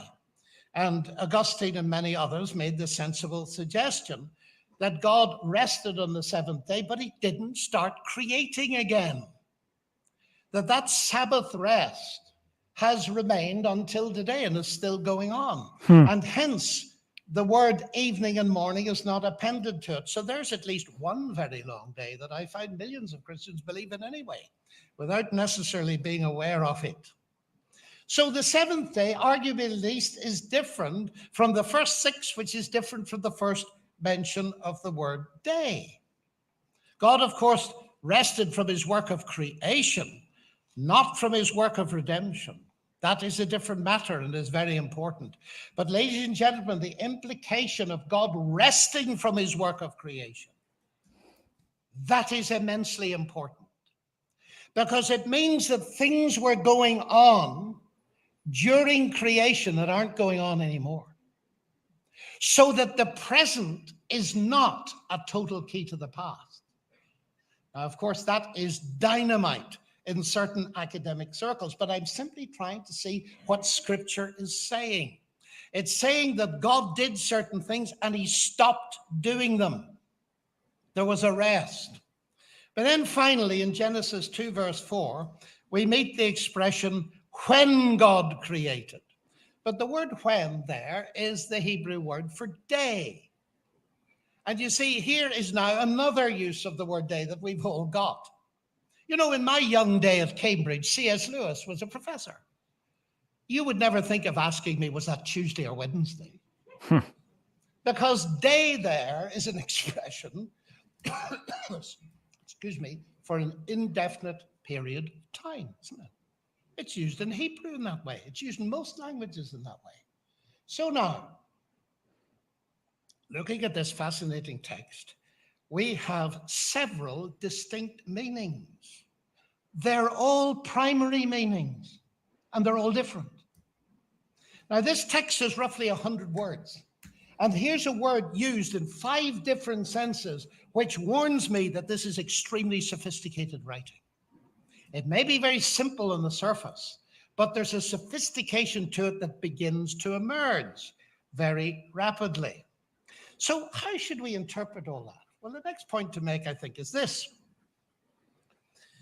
Verses 1 and 2 of Genesis, in the beginning, God created the heavens and the earth, and so on. Those two at the beginning are separated from the period of days. I find many people haven't noticed that. Because every day from 2 on begins with, and God said. So you would logically expect that day 1 begins with, and God said, but that means that it's verse 3 and not verse 1. In other words, the creation of the heavens and the earth, however you interpret the days, according to the text, did not occur on day 1. Now, that's very interesting, isn't it? Because if that is the case, and the Hebrew experts whom I have consulted tell me that the Hebrew changes the tense to make that extremely clear, that verses 1 or 2 are written in such a way as to indicate this occurs before the main narrative. Well, ladies and gentlemen, one of the major issues I hear around the place is, how old is the earth or the universe?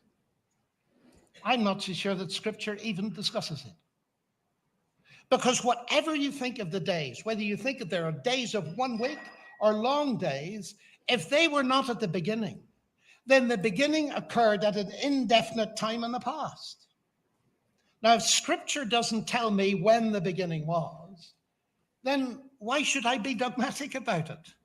Because it's not the issue. All right? Now, of course, a lot of things get conflated here. Because we loosely talk about the age of the earth, but there are several ages to be thought about, aren't there?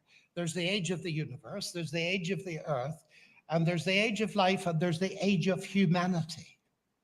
They're not all the same. Even if you believe in a literal 6-day week 10,000 years ago, they're not all the same. And it's important to differentiate them. I'm simply making point number 1, that as far as I can see, the text of the Bible does not discuss the actual age of planet Earth at all. It simply tells us in the beginning, whenever that was, God did it. What it now concentrates on is a sequence of days. Well, you say, now, let's get down to it. You just told us evening and morning, day 1, day 2, that's a 24-hour day. That's exactly what I said, ladies and gentlemen.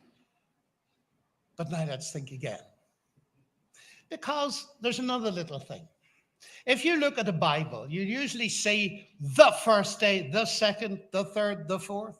That's not what the Hebrew says. Hebrew has a word for the, hayom, the day. It's not used for days 1 to 5. It's only used for days 6 and 7. That's intriguing. Because you see, if you were thinking of a normal Earth week, you would either have them all without the article or them all with the article. You certainly wouldn't go not the first day, but day 1, day 2, day 3, day 4, day 5, the 6th day, the 7th day. Now, what does that mean? Well, that's very interesting, isn't it?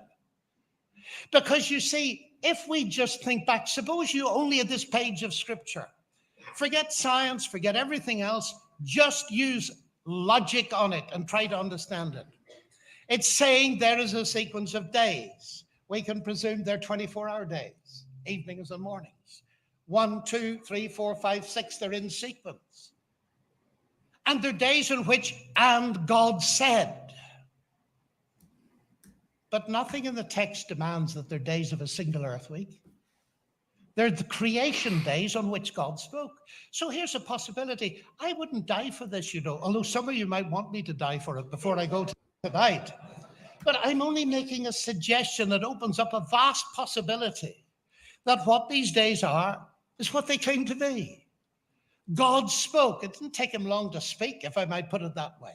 And God said, and something happens. It might have taken a very long time for the potential of all of that to develop. And then sometime later, God speaks. And then sometime later, he speaks again. All right, we have to stop it, means, but yeah, so that was him dissecting the literal days. He goes way more in depth with it, and it gets really interesting. And I think it's worth exploring and considering and checking out, especially if you are curious about that kind of thing. Okay, that was fun. That was our little Linux off. We're gonna go ahead and call it a night. I appreciate all you guys. Yeah, Vic said, bro, you're still live. It's late, bro. Yes, but I got 3 panels toned, and so that's cool. So I'll probably see you guys later tonight, and work on toning more panels. But we got some progress done. I would probably usually wrap this with a game of Risk, but at the same time, what can you do? I think it's best to go to bed at this point. So anyhow, thanks to everybody. Happy Sunday, and I guess now Monday. And I hope you guys have a creative week and rock and roll. Let me know in the comments what you think about these commentary videos and stuff too, because I kind of enjoy them. I think there will be a variety of content that I'll listen to occasionally. Sometimes maybe I'll just do a stream where I hang out with people. Sometimes I'll do streams where I play Risk. You never know what you're going to get. It's like a box of chocolates. That's my big profound ending, you guys. All right. So anyhow, that being said, thank you for being a part of the Kremblin. And we're going to make that a thing. I think I need to make Kremblin merch. I think this just needs to happen. If any of you guys out there want to draw a Kremblin insignia, that could be our secret club sign, let me know.